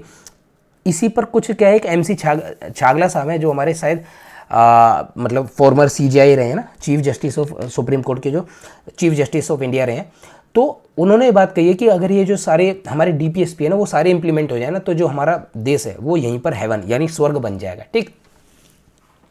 चलिए, तो हाँ, मैं कहता सबसे पहली चीज़ क्या है, अभी मैं आपको बता रहा था क्यों नहीं दी गई, ठीक है। तो एक तो फाइनेंशियल रिसोर्स जो है, फाइनेंशियल रिसोर्स जो है वो हमारे पास उतने नहीं है, ठीक है। दूसरा क्या है कि लोग अभी एजुकेशनली बैकवर्ड हैं, और डाइवर्सिटी बहुत ज़्यादा है, ठीक है। क्या है डाइवर्सिटी, यानी किसी स्टेट में अगर ये कहा जाए कि भैया इस पर्टिकुलर चीज़ का आपको ध्यान रखना है, तो कुछ लोग तो उसको अपोज करेंगे, कुछ लोग उसको विरोध करेंगे, ठीक है। दूसरा प्रोपेगेंडा वगैरह भी चलते रहते हैं, कुछ लोग कहीं पहुंच जाते हैं ना कम्युनिटी के बीच में कि आपके अधिकार छीने जा रहे हैं, आपसे ये सब किया जा रहा है, वो सब है, ये सब पीछे चलता रहता है, ठीक है। लेकिन फिलहाल जो हम कॉन्स्टिट्यूशन के बेसिस पर हम समझने वाले हैं, तो एक तो फाइनेंशियल रिसोर्सेज नहीं है, बैकवर्डनेस होने के कारण है, और एजुकेशनल बैकवर्डनेस होने के कारण है, ठीक है। अवेयरनेस उतनी नहीं है, ठीक है जी, अवेयरनेस क्या है, उतनी नहीं है। तीसरा क्या है, डाइवर्सिटी, यहां पर क्या अवेयरनेस है ना, अवेयरनेस नहीं है, ठीक है। और दूसरा क्या है, डाइवर्सिटी। ये सारी चीजों के कारण, ये सारी चीजों के कारण जो है, जो डीपीज हैं उन्हें अभी लीगल सैंक्शन नहीं मिला। चलिए नेक्स्ट हम आते हैं क्रिटिसिज्म पे। वीडियो होली होगी 1 घंटे की, और आप 2 मिनट नहीं बैठते। कोशिश रहेगी कि इस वीडियो में, उम्मीद तो रहेगी यहाँ तक आप इस वीडियो में कम से कम आए हों, ठीक है। नेक्स्ट हम आते हैं क्रिटिसिज्म पे। क्रिटिसिज्म पे क्या है, 4-5 अपने को नियम याद रखने। सबसे पहले क्या है, नो लीगल सैंक्शन ना, तो ये तो मैंने आपको समझा दिया, समझाना क्या है, क्योंकि नॉन जस्टिसेबल इन नेचर है, तो इनके वायोलेशन पे आप नहीं जा सकते हो। अरे यार, तो मैं थोड़ा तेज बोलता हूँ ना, तो जल्दी मेरा गला सूख जाता है, ठीक। ठीक है। तो क्योंकि नॉन मतलब क्या नॉन जस्टिसेबल इन नेचर है, तो इनके वॉयलेशन पे आप कहाँ नहीं जा सकते, कोर्ट में नहीं जा सकते। दूसरा क्या है, अच्छा इस पर कुछ लोग हैं जो ये इस पर बुक में लिखे हैं, तो मैं आपको बता दूं, जैसे केटी शाह है, ठीक है, ऐसे ही बता देता हूँ, ठीक है, टाइम लगेगा। तो नो लीगल सैंक्शन में कॉन्स्टिट्यूएंट असेंबली में कुछ मेंबर थे उस टाइम पे, जैसे केटी शाह है, जैसे कृष्णमाचार्य, नसीरुद्दीन अहमद है, ठीक है। उसके अलावा पॉलिटिकल साइंटिस्ट हैं, केसी वेयर है और आइवर जेनिंग है, ठीक है। इन सब के कुछ कमेंट है या स्टेटमेंट है जो बुक में भी लिखे हैं, जो मैं आपको बता दूं, हेल्प करेंगे। जब मैं मुंह से बोलूंगा तो जल्दी याद होंगे, फिर आप उसको एक बार पढ़ लेना तो ज़्यादा याद रहेंगे, ठीक है। तो इस पर क्या है, जो केटी शाह है उन्होंने एक बात कही, क्योंकि डीपीएसपीज को लीगल सैंक्शन नहीं है, तो उन पर उन्होंने एक बात कही है कि ये बैंक के एक चेक के जैसा है, ठीक है, बैंक के एक चेक के जैसा है, और उस बैंक में पैसा नहीं है। जब बैंक में पैसा आएगा तब आप उस चेक को भुनाओगे। कहने का मतलब क्या है, इन शॉर्ट क्या है, ये वो फंडामेंटल राइट है जो अभी लोगों को दिए नहीं गए हैं। फ्यूचर में जब आपके पास फाइनेंशियल रिसोर्सेज होंगे, जब आपके पास अवेयरनेस होगी, जो तब आप इन डीपीएसपीज को स्टेट पॉलिसी में मतलब पूर्ण रूप से अप्लाई कर पाओगे। तो केटी शाह ने ये बात कही, क्या नाम है, केटी शाह, ठीक है। यानी ब्लैंक चेक की जो बात कही गई है, blank cheque of A bank जिसमें कि भी पैसा नहीं है, जब पैसा आएगा तब आप उसको फ्यूचर में भुनाओगे, ठीक है। दूसरा क्या है, इसमें नसीरुद्दीन अहमद है। नसीरुद्दीन अहमद जो ये भी कॉन्स्टिट्यूएंट असेंबली के हमारे मेंबर रहे, ठीक है। तो इन्होंने जो बात कही, इन्होंने बात कही क्या है कि ये जो प्रोमिस है ना, ये रेजोल्यूशन है 1 जनवरी वाले रेजोल्यूशन है। यानी 1 जनवरी को लोग कहते हैं ना, आज से पूरा साल में ये काम करूंगा, ये काम नहीं करूंगा, ये नहीं करूंगा, ये करूंगा और ये कर दूंगा, ठीक है। और अगले साल वो सारे प्रॉमिस टूट जाते हैं, ठीक है। तो ये न्यू ईयर के रिजोल्यूशंस हैं जो अगले साल टूट जाते हैं। ये बात नसीरुद्दीन अहमद ने कही। उसके अलावा इसमें टीटी कृष्णमाचारी हैं। टीटी कृष्णमाचारी ने क्या कहा कि ये डस्टबिन है सेंटिमेंट्स का डस्टबिन। कहने की मतलब क्या है कि ये वो सेंटिमेंट्स थे जो हम लोगों को देना चाहते थे, ठीक है, फंडामेंटल राइट में देना चाहते थे, लेकिन हमारे पास पैसे की कमी थी, हमारे पास अवेयरनेस उतनी लोगों के पास थी नहीं, और डाइवर्सिटी के कारण भी फिलहाल हमने इसको क्या है, ठंडे बस्ते में डाल दिया है, डस्टबिन में डाल दिया है। अभी इनका कोई काम नहीं है, ठीक है। ये कॉन्स्टिट्यूएंट असेंबली में कहा था, अभी के समय में इसको नहीं देख रहा, अब तो परिस्थितियां कुछ हो रही हैं, ठीक है। उसके अलावा क्या है, केसी वेयर हैं और आइवर जेनिंग है। इन्होंने इसको क्या बोला ना, जो केसी वेयर है उन्होंने कहा कि जो manifesto of AIIMS and aspiration है। दूसरा अगर हम बात करें आइवर जेनिंग की, तो उन्होंने पायस एस्पायरेशंस वगैरह जैसे शब्दों का यूज इनके लिए किया ना। आगे चलते हैं डीपीएसपी के लिए, ठीक है। नेक्स्ट जो इसमें आता है क्रिटिसिज्म आता है, वो आता है इसमें क्या आता है भैया, बोलना जाऊं फिर से, ठीक है। कंजर्वेटिव इन नेचर है, कंजर्वेटिव इन नेचर का मतलब क्या है, यानी जो आज डीपीएसपी भारत को दिए गए ना, वो इंग्लैंड में 19वीं शताब्दी में ये डीपीएसपी यूज किए जाते थे। हम क्या है, इतने पिछड़े हैं, हम इतने कंजर्वेटिव हैं। कंजर्वेटिव का शब्द क्या है, हिस्टोरिकल सेंस में संकीर्ण मानसिकता बोलते हैं, यानी पुरानी चीज़ों को आज यूज किया जा रहा हो तो हम उसे कंजर्वेटिव कहते हैं ना। ट्रेडिशनल जो ओल्ड ट्रेडिशंस हैं उनको, उनकी तरफ जब हम लौटते हैं, तो ये कंजर्वेटिव इन नेचर है। जो इंग्लैंड कभी पहले यूज किया करता था, वो आज भारत में अभी तक अप्लाई नहीं हुए ना, ठीक है। एक और शब्द का यूज किया है, तो घोस्ट ऑफ सिडनी वेब वगैरह कुछ कर रहे हैं, मेरे को भी समझ में नहीं आया क्या है, जो भी है आप भी ज़्यादा ध्यान मत देना। इस पर चलते हैं। नेक्स्ट इसमें क्या कहता है कि इसमें कोई क्रोनोलॉजी, ठीक है, इसमें क्या है ना, कोई ऑर्डर वगैरह मेंटेन नहीं किया है, किसी पर्टिकुलर ऑर्डर में, किसी पर्टिकुलर क्रोनोलॉजी में इसको मेंटेन नहीं किया गया है, कोई लॉजिकल अरेंजमेंट नहीं है। कहने का मतलब क्या है, कुछ तो मुद्दे हैं जो बहुत ज़्यादा इंपॉर्टेंट है, और कुछ मुद्दे जिनको कोई बहुत ज़्यादा वैल्यू नहीं, दोनों को एक साथ रख दिया। कुछ मुद्दे हैं जो ट्रेडिशनल वैल्यू से रिलेटेड हैं, और कुछ मुद्दे हैं जो मॉडर्न एस्पेक्ट्स रखते हैं, उन दोनों को एक साथ रख दिया है, ठीक है। यानी जो अपोजिट चीज़ें उनको एक साथ इसमें रखा हुआ है, कोई ऑर्डर नहीं ध्यान में रखा है, चाहे वो ऑर्डर जो वैल्यू के बेसिस पे, मतलब जो जिसकी वैल्यू सबसे कम हो वो सबसे ऊपर, मतलब सबसे पहले, और जिसकी धीरे धीरे नीचे आते टाइम पे वैल्यू बढ़ते रहे, या फिर मॉडर्निटी के मतलब मॉडर्न टाइम की क्रोनोलॉजी के बेसिस पे, यानी पुरानी वाली चीज़ें वो पहले और बाद वाली चीज़ें, नई वाली चीज़ें नीचे, बाद में नीचे आते टाइम पे, ठीक है। तो इस तरह से कोई लॉजिकल अरेंजमेंट है नहीं, ठीक है। नेक्स्ट इसमें जो आ जाता है वो आ जाता है नो लीगल सैंक्शन है, कंजर्वेटिव है, लॉजिकल अरेंजमेंट भी इसमें कोई लॉजिकल अरेंजमेंट, ठीक है, ये आ गया। एक और जिसमें आ जाता है वो क्रिटिसिज्म में जो लोग कहते हैं कि कन्फ्लिक्ट पैदा करते हैं। कन्फ्लिक्ट किस किस में पैदा करते हैं, कन्फ्लिक्ट ये पैदा करते हैं स्टेट में और यूनियन में कन्फ्लिक्ट पैदा करते हैं, ठीक है। जो प्राइम मिनिस्टर है और प्रेसिडेंट है उनमें कन्फ्लिक्ट पैदा करते हैं, जो स्टेट गवर्नर है और जो चीफ मिनिस्टर है उनमें कन्फ्लिक्ट पैदा करते हैं। कन्फ्लिक्ट कैसे पैदा करते हैं, ठीक है, अभी मैंने आपको बताया कि ये स्टेट पॉलिसीज़ में जब भी बनेंगी तो इनका ध्यान रखना है स्टेट को अपनी पॉलिसीज़ बनाने में। अब यूनियन इनका यूज़ करके स्टेट से क्या कह सकता है, आर्टिकल 365 है उसमें यूनियन को पावर है कि दिशा निर्देश दे सकते हैं किसको, स्टेट को, ठीक है। तो इन सारी चीज़ों का अपनी इन सब चीज़ों में ध्यान रखना नहीं रखना वो हम आर्टिकल 365 बाद में पूरे मतलब विस्तृत रूप में पढ़ेंगे। फिलहाल मैं आपको हल्का सा आइडिया दे रहा हूँ कि यूनियन क्या है, स्टेट से बोल सकता है कि भैया ये काम करो, ये दिशा निर्देश यूनियन स्टेट को दे सकता है। और अगर स्टेट मना कर दे, अभी मैंने आपको बताया ना कि अगर स्टेट मना कर देता है तो आप कोर्ट में जा सकते हो कि भैया ये लगाओ, लेकिन कोर्ट आपसे क्या कहेगा कि नॉन जस्टिसेबल नेचर है, हम अप्लाई नहीं करवा सकते, ठीक है। लेकिन यूनियन गवर्नमेंट ये कह देगी 365 में कि मेरे दिशा निर्देशों को पूरा नहीं किया जा रहा है और स्टेट मशीनरी फेल कर गई और वहां पर प्रेसिडेंशियल रूल लग जाएगा, ठीक है। तो कॉन्फ्लिक्ट आ गया किसमें, यूनियन में और स्टेट में। अगली जो बात इसमें आती है वो प्रेसिडेंट में और प्राइम मिनिस्टर में कॉन्फ्लिक्ट आ जाते हैं।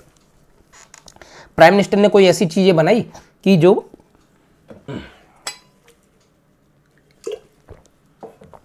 प्राइम मिनिस्टर ने कोई ऐसी चीजें बनाई जो या फिर पार्लियामेंट ने, प्राइम मिनिस्टर नहीं, हाँ, जो एग्जीक्यूटिव एक्शंस है, कोई ऐसे एग्जीक्यूटिव एक्शंस लिए जो स्टेट पॉलिसीज़ के अगेंस्ट जा रहे हैं, या फिर कोई ऐसे नियम या पार्लियामेंट कोई ऐसे एक्ट बनाए, कोई ऐसे लॉ बनाए जो हमारे डीपीएसपी के अगेंस्ट जा रहे हैं, तो उस केस में प्रेसिडेंट इस चीज़ को खारिज कर सकते हैं कि भैया इसको ऐसे इंटरप्रेट नहीं देंगे कि ये लॉ जो है वो डीपीएसपी के अगेंस्ट है और कॉन्स्टिट्यूशन के अगेंस्ट है, तो मैं इनको साइन वगैरह नहीं करता हूँ। तो अगेन एक कन्फ्लिक्ट आएगा और सेम कन्फ्लिक्ट हमें स्टेट में देखने को मिल जाएगा चीफ मिनिस्टर और गवर्नर के बेसिस पे, ठीक है।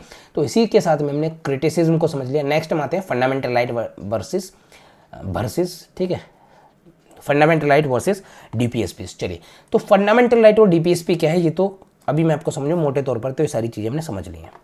अब तो बस क्या है कि बार बार उस चीज़ को रिपीट करना है और इसमें कुछ खास है नहीं, ठीक है। तो फिर भी मैं आपको एक बार हल्का सा बोल देता हूँ, लिखूंगा नहीं। सबसे पहले क्या है, अगर मैं फंडामेंटल राइट की बात करूँ, है ना, हल्का सा लिखता चला जाता हूँ, वरना आप बड़े ज़िद्दी लोग हो, मानोगे नहीं, ठीक है जी। तो सिर्फ कीवर्ड लिखूंगा, जो एफआर है वो जस्टिसिएबल इन नेचर है, ठीक है जी, और ये वाला जो पार्ट है वो नॉन जस्टिसिएबल इन नेचर है, ठीक है। ये मैंने आपको बताया। जो फंडामेंटल राइट है ना वो पॉलिटिकल डेमोक्रेसी बनाता है। क्या बनाता है, पॉलिटिकल डेमोक्रेसी, ठीक है जी, डेमोक्रेसी की बात करता है। जो डीपीएसपी है वो इकोनॉमिक एंड सोशल डेमोक्रेसी की बात करता है, ठीक है जी, सोशल डेमोक्रेसी की बात करता है, ठीक है जी। जो फंडामेंटल राइट्स हैं इनके पीछे लीगल सैंक्शन है। क्या है, लीगल सैंक्शन है। लेकिन जो डीपीएसपी है ना इनके पीछे कोई लीगल सैंक्शन नहीं है, नो लीगल सैंक्शन, ठीक है जी, ठीक है। उसके अलावा हम क्या बोल सकते हैं, क्या हम बोल सकते हैं, फंडामेंटल राइट्स के बेसिस पर अगर मतलब कोई ऐसे लॉ बनते हैं ना जो फंडामेंटल राइट को के अगेंस्ट, इनको कंट्रावेंशन है, इसको इन्फ्रिंजमेंट में बन रहे हैं, तो उनको आप नल एंड वॉइड डिक्लेयर कर सकता है कोर्ट, ठीक है, सुप्रीम कोर्ट है। लेकिन कोई भी ऐसा नियम डायरेक्टिव प्रिंसिपल में इस बेसिस पे वो नल एंड वॉइड नहीं कहा जा सकता कि ये डायरेक्टिव प्रिंसिपल के अगेंस्ट में काम कर रहा है, उसके वॉयलेशन में काम कर रहा है। हाँ, अगर कोई ऐसा डायरेक्टिव प्रिंसिपल है जो कोई ऐसा लॉ है जो डायरेक्टिव प्रिंसिपल्स को अप्लाई करने के लिए इफेक्ट में लाया जा रहा है, तो उसको हम रीजनेबल बोल सकते हैं आर्टिकल 14 और आर्टिकल 19 के आर्टिकल के बेसिस पे, ठीक है। ये मैं आपको ऊपर बता चुका हूँ, ठीक है। चलिए यहाँ पर क्या लिख देता हूँ कि वॉयलेशन, ये क्या हो जाएगा ना, नल एंड वॉइड, लिख नहीं रहा हूँ, बहुत बड़ा बनेगा, नल एंड वॉइड डिक्लेयर हो जाएगा अगर कोई भी जो लॉ है वो फंडामेंटल राइट के अगेंस्ट जाता है। कौन करेगा, कोर्ट। लेकिन डीपीएसपी में कोई भी ऐसा लॉ जो डीपीएसपी में कोई भी ऐसा लो जो इसके वॉयलेशन में जाता है, जो डीपीएसपी को ध्यान में रखकर नहीं बनाया जाता लो, तो कोर्ट उसको वो नहीं कर सकता, नल एंड वॉइड नहीं कर सकता है। हाँ, लेकिन अगर उसको इफेक्ट में लाने के लिए कोई लॉ बनाना तो उसको रीजनेबल बोल सकते हैं, मैं आपको बता चुका। नेक्स्ट इसमें क्या है, और कुछ बचा बताने के लिए, भाई इतना ही है, और कुछ बचे तो हाँ, ये इंडिविजुअल के लिए बात करते हैं, ठीक है जी, इंडिविजुअल के राइट है, और ये हमारी सोसाइटी के वेलफेयर स्टेट है, ये सारी, ये पूरे स्टेट के जो सारे लोग हैं, है ना, कलेक्टिव राइट है। एक इंडिविजुअल की बात नहीं यहाँ पर हो रही है, कलेक्टिव उसकी बात हो रही है, ठीक है। चलिए, तो नेक्स्ट हम क्या बात करने वाले हैं, हम बात करने वाले इंप्लीमेंटेशन। इंप्लीमेंटेशन में हल्का सा ब्रीफ आपको दूंगा, वरना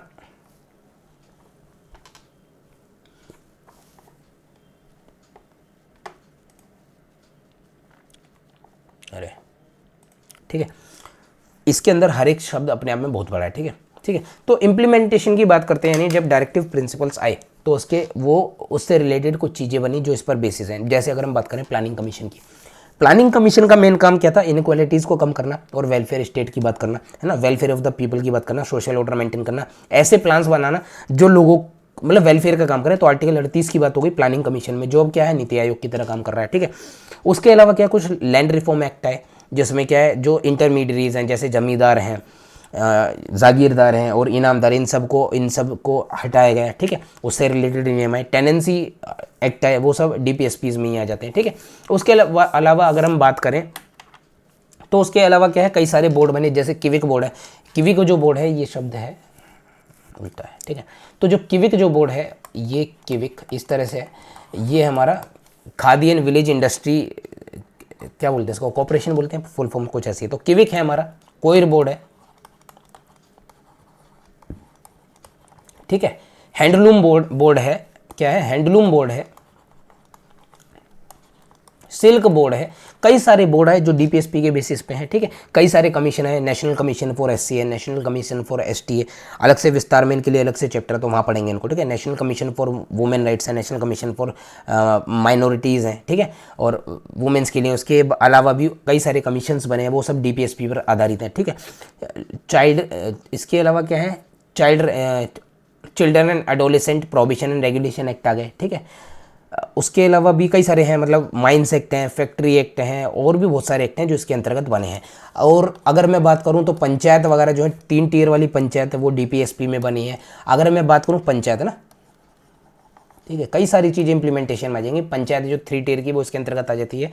उसके अलावा जो फॉरेस्ट एक्ट है, जो हमारा एयर एक्ट है, वाटर एक्ट है, ठीक है, और हमारा वाइल्ड लाइफ एक्ट है, वाइल्ड लाइफ एक्ट है, वो भी इसके अंतर्गत आ जाता है। और अगर मैं याद करूं तो EWS, ठीक है ना, अदर व्हीकल सेक्शन हमने पढ़े थे ना, जो 10% कोटा है, जो हमें प्रेरणा मिली, जो ये फंडामेंटल राइट में तो बाद में गया ना, लेकिन हमने कहाँ पढ़ा था इसको, हमने आर्टिकल 46 में इसको पढ़ा था कि SC ST और अदर वीकर सेक्शंस के लिए हमें काम करना है, ठीक है, एजुकेशन और इकोनॉमिक इंटरेस्ट का काम करना है। तो उसके अंतर्गत हम EWS की अगर हम बात करते हैं तो 10% का जनरल को या EWS इकोनॉमिक के बेसिस पर, ठीक है, मिला। जनरल नहीं है, जनरल हम इन द सेंस किसको बोल रहे हैं, यानी वो लोग जिनको SC ST और OBC का लाभ नहीं मिला है वो जनरल में आ जाते हैं। इसका कास्ट से मतलब नहीं है, सिर्फ इकोनॉमिक सेंसेस में EWS मिलता है 10%। और ये कब आया था, 130वें अमेंडमेंट एक्ट, ये मैं पहले ही बता चुका हूँ ना, 2019 में आया था, ठीक है। तो इस तरह की चीज़ें हैं, ये सब इम्प्लीमेंटेशन में आए। और भी चीज़ें हैं मेरे को दिमाग में नहीं आ रही हैं क्योंकि ब्रीफ में पढ़नी है, अब भी देख लेना, एक बार देख कर जाना।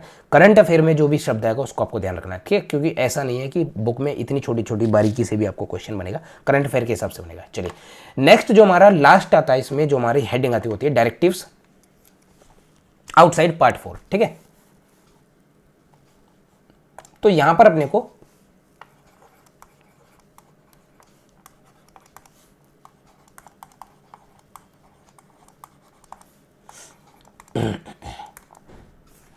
$351 था, 300 आर्टिकल 351, ठीक है। तो 3 ये आर्टिकल हैं जो अपने को समझने, 335, 385 और 351। इनकी ये क्या है, पार्ट 4 से बाहर है, लेकिन इनकी जो इंपॉर्टेंस है, जो अहमियत है, वो उतनी है जितनी की डायरेक्टिव प्रिंसिपल्स की है।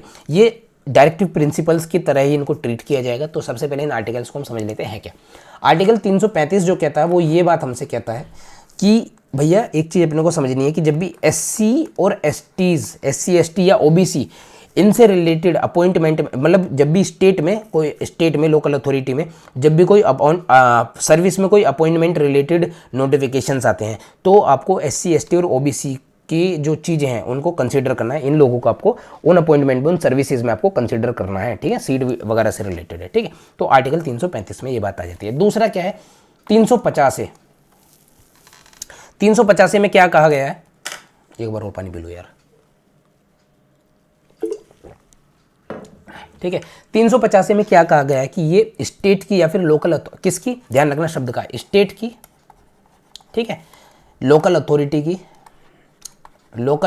की ये ड्यूटी है कि जो प्राइमरी एजुकेशन है ना, वो किसी पर्टिकुलर ट्राइब्स में जो लोग रह रहे हैं, माइनॉरिटी में लोग रह रहे हैं, वहाँ पर जो प्राइमरी एजुकेशन है वो उनकी मदर टंग में होनी चाहिए, नहीं मातृभाषा में उनकी होनी चाहिए। कौन सी, सिर्फ और सिर्फ प्राइमरी एजुकेशन की बात हो रही है, ठीक है। ये 350 कहता है। उसके अलावा चीज़ जो 351 है, ये 351 क्या कहता है, ये 351 कहता है कि भैया हिंदी को ना प्रमोट करना है और ये काम किसका है, यूनियन का है, ठीक है। हिंदी को प्रमोट करना है और ये काम यूनियन का है।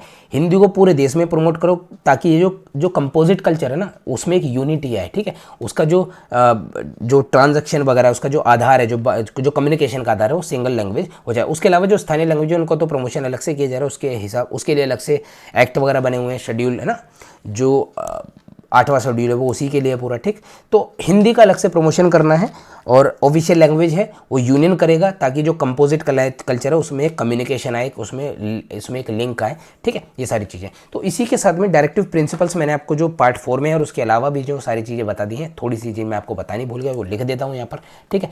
जो डायरेक्टिव प्रिंसिपल्स है ना, ये DPSPs हैं, डायरेक्टिव प्रिंसिपल्स हैं, ये हमने बोरो कहाँ से किए या हमें प्रेरणा कहाँ से मिली, वो इससे मिली है इरिश, है ना, इरिश कॉन्स्टिट्यूशन से, ठीक है जी। इनको नोबल फीचर कहा, किसने कहा, BR अम्बेडकर ने कहा। नोबल फीचर मैंने आपको सारा समझा दिया कि फ्यूचर में हम इन सारी चीज़ों को देंगे, ये सारी चीज़ें बतानी थी, बस ये चीज़ बतानी आपको रही थी। 1937 में इरिश कॉन्स्टिट्यूशन से, है ना, जो इरिश कॉन्स्टिट्यूशन है हमने DPSP वहाँ से लिए, तो इरिश कॉन्स्टिट्यूशन है 1937 का, वहाँ से हमने DPSPs हमने सारे बोरो किए, ठीक है। इसी के साथ में ये वाला चैप्टर हम करते हैं ख़त्म। इंडियन पॉलिटी की क्लास खत्म होती है। अब थोड़ा सा काम आपके लिए भैया, वैसे तो अब यहाँ तक अगेन फिर से आप नहीं आए होगे, है ना, आते भी नहीं हो आप, फिर भी आ गए तो बेहतर है भैया। सब्सक्राइब कर दो, सब्सक्राइब कर दो, ठीक है, और कमेंट करो, सब्सक्राइब कमेंट शेयर करो और लाइक करो, ठीक है। तो ये सारी चीज़ें आपको ध्यान में रखनी है। इसी के साथ नमस्ते, जैन, टाटा, बाय बाय, चलते हैं, ख़त्म, बाय।